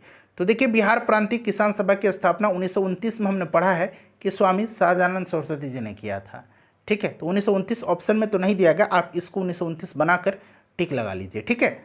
चलिए उसके बाद देखिएगा कि नेताजी सुभाष चंद्र बोस ने किस वर्ष फॉरवर्ड ब्लॉक पार्टी बनाई थी। तो 1938 में इन्होंने जो है आपका हरिपुरा अधिवेशन हुआ था उसकी अध्यक्षता किया था। 1939 में त्रिपुरी अधिवेशन की अध्यक्षता किया था। बाद में इनको जो है कांग्रेस के जो अध्यक्ष पद से हटाया गया था, और 1939 में ही इन्होंने जो है फॉरवर्ड ब्लॉक पार्टी बनाई थी, और इनका हटने के बाद डॉक्टर राजेंद्र प्रसाद को कांग्रेस का प्रेसिडेंट बनाया गया था, ठीक है। देखिए इल्बर्ट बिल विवाद किससे संबंधित था। अच्छा, ये इल्बर्ट बिल जो है ना ये लॉर्ड रिपन के समय की घटना है, इल्बर्ट बिल, ठीक है ना, आपको याद रखना है। इल्बर्ट बिल लॉर्ड रिपन के समय में आपका 1883 में आया था, और दरअसल ये यूरोपीय जो आपकी यूरोपीय के मुकदमे से संबंधित जो भारतीय मजिस्ट्रेट पर लगाई गई अयोग्यता को हटाना था। तो एक तरह का न्यायपालिका में नस्लीय भेदभाव को समाप्त करना था, जिसका अंग्रेजों ने पुरजोर विरोध किया था, ठीक है ना। इस विधेयक को पेश करने के पीछे मुख्य उद्देश्य भारतीय न्यायाधीशों को सत्र अदालतों में ब्रिटिश से जुड़े मामलों में मुकदमा चलाने की अनुमति देना था, ठीक। देख लीजिएगा कि 1923 में बिहार में जो है स्वराज दल की स्थापना किसने किया था। तो स्वराज दल की स्थापना श्री कृष्ण सिंह जी के नेतृत्व में हुआ था बिहार में, ठीक है, और नारायण प्रसाद को इसका अध्यक्ष बनाया गया था, ध्यान रखिएगा आप। चलिए उसके बाद देखिए मथुरा मूर्तिकला शैली किसके शासनकाल में प्रारंभ हुई थी। तो गांधार मूर्तिकला और मथुरा मूर्तिकला, इनका सबसे ज़्यादा विकास हुआ था कुषाण वंश के समय हुआ था, और कनिष्क के समय में, ठीक है ना। कुषाण वंश का सबसे प्रतापी शासक कनिष्क के शासनकाल में हुआ था। चलिए उसके बाद देखिएगा मिलान करना। अब देखिए लॉर्ड लिथुओ की कार्यकाल कब शुरू हुआ था। तो आपको अच्छे तरीके से याद होगा 1936 में स्टार्ट हुआ था, 1936 से 43 तक रहा था। लॉर्ड माउंटबेटन का 1947-48, तो 1947 से यहाँ पर। लॉर्ड विलिंगटन का पूछा जाएगा तो 1931 से 1936, ठीक है, और लॉर्ड वेबल 1944 हो जाएगा। मिला लीजिएगा भाई इसको अब आप लोग, ठीक है। चलिए अब देखिए यहाँ पर दो कथन, एक कथन एक है, यहाँ पर कथन दो है, ये कथन एक है, कथन दो है, ठीक है। उपरोक्त के आलोक में दिए गए विकल्पों में से सही चुनना है उत्तर आपको। अब चलिए एक एक करके देखते हैं। अभी हमने इल्बर्ट बिल के बारे में बताया है कि यह घटना 1883 की है, इल्बर्ट बिल की, तो ये तो गलत हो गया। इल्बर्ट बिल विवाद 1886 की नहीं है, 1883 की है, लॉर्ड रिपन के समय में आया था, ठीक है। अच्छा दूसरा पढ़िएगा कि भारतीय राष्ट्रीय कांग्रेस का प्रथम अधिवेशन बंबई में 1885 में हुआ था, WC बनर्जी की अध्यक्षता में, 72 प्रतिनिधियों ने हिस्सा लिया था, यह करेक्ट दिया गया। तो केवल दो ही सही है ना। चलिए तो देखिएगा, एक आपका असत्य है और कथन दो जो है सत्य है। चलिए उसके बाद देखिएगा कि 1880 में लॉर्ड लिटन ने सर रिचर्ड स्ट्रेची की अध्यक्षता में स्ट्रेची आयोग का गठन किया था। बताइए स्ट्रेची आयोग संबंधित किससे है? तो 1880 में याद रखना है, स्ट्रेची कमीशन का गठन हुआ था लॉर्ड लिटन के समय में। ये संबंधित है अकाल आयोग से, ठीक है ना। किससे संबंधित है? अकाल आयोग से। अभी हमने इसके बारे में पढ़ा भी है, कोई दिक्कत नहीं होनी चाहिए आपको, ठीक है। चलिए उसके बाद देख लीजिएगा कि गुप्त काल में, थोड़ा सा यहाँ आपको दिख नहीं रहा होगा, मैं बता देता हूँ। यहाँ पर गुप्त काल ये लिखा गया है, गुप्त काल। गुप्त काल में बृहद संहिता, बृहद संहिता यहाँ मैं लिख देता हूँ। गुप्त काल में बृहद संहिता की रचना किसने किया है? गुप्त काल में बृहद संहिता की रचना तो ये बराहमिहिर ने किया है, ठीक है। चलिए उसके बाद देखिएगा कि हुमायूंनामा की रचना मुगल सम्राट की पुत्री गुलबदन बेगम ने किया था। वह मुगल सम्राट कौन था? यानी कि देखिए गुलबदन बेगम किसकी बेटी थी, वही पूछा जा रहा है कि हुमायूंनामा की रचना किसने किया? गुलबदन बेगम ने। देखिए हुमायूंनामा की रचना मुगल सम्राट की पुत्री गुलबदन बेगम ने किया था। वह मुगल सम्राट कौन था? तो देखिए ये आपका बाबर था, ठीक है ना, बाबर की पुत्री थी। ये कौन? बाबर की पुत्री थी गुलबदन बेगम, हुमायूंनामा, ठीक है ना, और हुमायूं की सौतेली बहन थी। चलिए उसके बाद देखिए निम्नलिखित गुप्त शासकों पर विचार कीजिए और उन्हें सही कालानुक्रम में व्यवस्थित करना। अच्छा गुप्त वंश के बारे में तो आपको अच्छे तरीके से याद होगा फ्रेंड्स कि गुप्त वंश की स्थापना किसने किया था? तो गुप्त वंश की स्थापना श्रीगुप्त ने किया था। तो श्रीगुप्त पहला शासक हो गया, यहाँ मैं लिख देता हूँ। श्रीगुप्त के बाद कौन बना था? घटोत्कच बना था, घटोत्कच, ठीक है ना।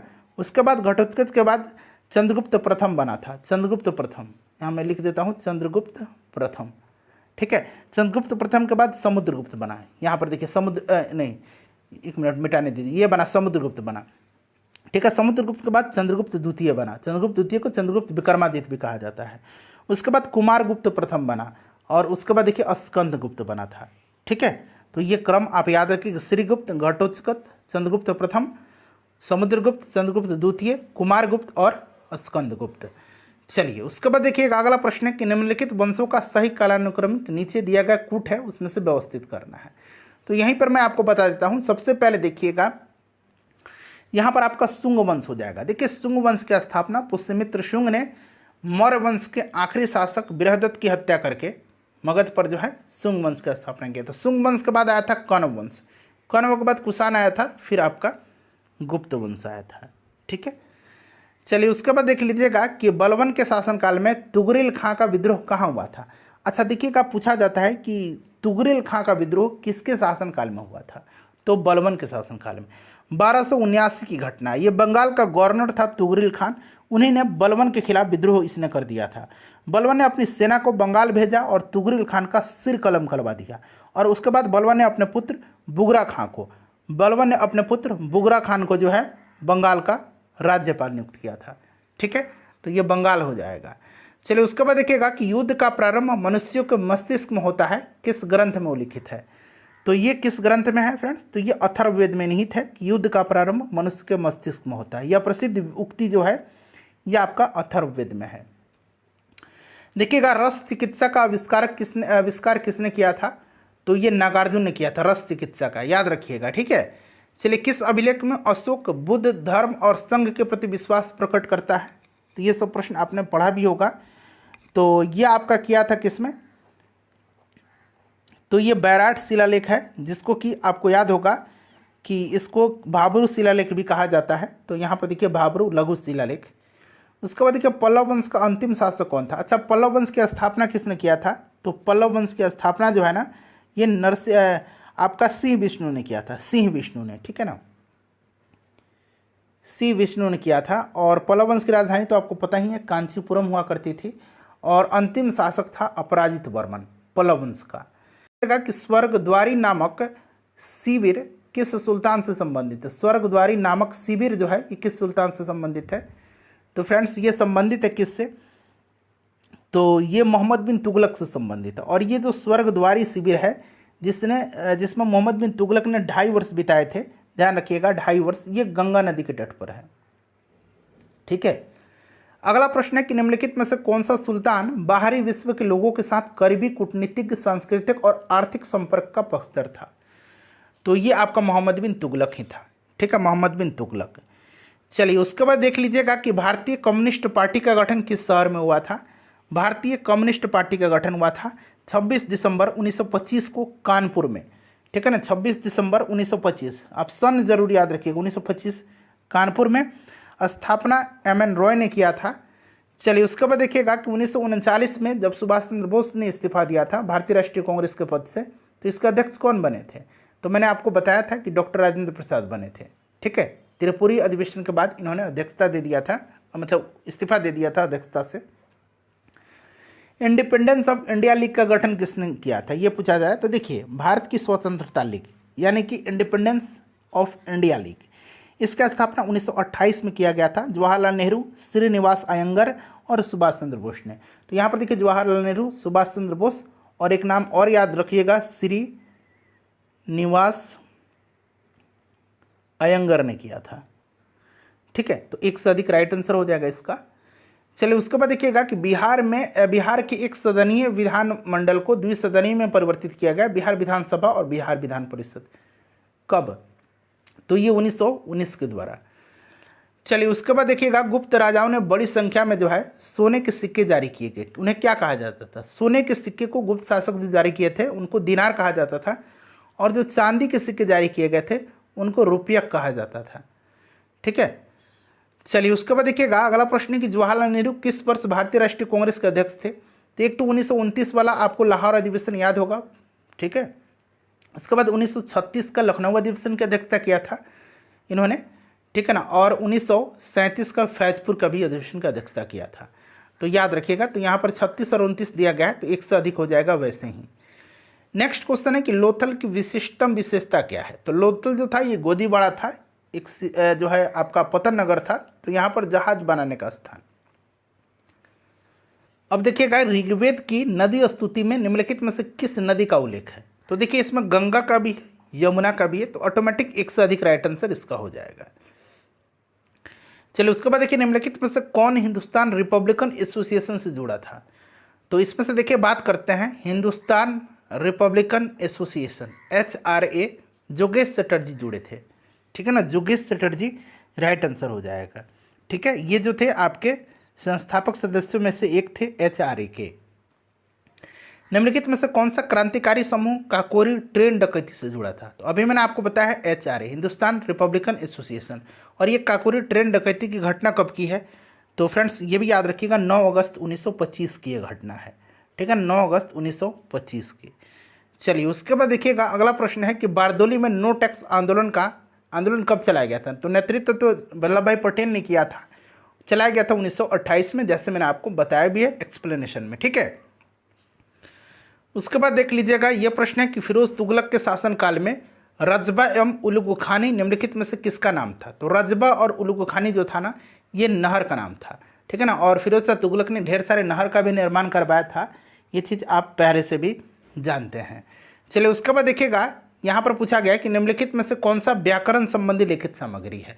यहाँ पर 4 आपको दिख रहा होगा ये सामग्री, और यहाँ पर नीचे दिए गए कूट में से आपको सही आंसर चुनना है। तो मैं बता दूं कि ये सारे के सारे हैं, पहला भी है, दूसरा भी है, तीसरा भी और चौथा है। अब एक एक करके देख लीजिएगा। देखिए पाणिनि का अष्टाध्यायी है, ये व्याकरण की है। महाभाष्य पतंजलि का है। प्राकृत प्रकाश जो है याद रखिएगा ये वररुचि का है, वररुचि का है, और यह प्राकृत भाषा का सबसे पुराना और प्रसिद्ध व्याकरण ग्रंथ है, तो बिल्कुल व्याकरण संबंधित है। और तोकलापियम जो है ये भी व्याकरण का है, इसकी रचना किसने किया था? तोलकपियार ने किया था, ठीक है ना। तो ध्यान रखिएगा ये सभी के सभी हैं, तो इसीलिए ऑप्शन यहाँ पर डी करेक्ट आंसर हो जाएगा। लाइक कर दीजिएगा और प्लीज़ इसको एक ग्रुप में जहाँ कहीं भी आप हैं वहाँ पर इसको शेयर कर दीजिएगा।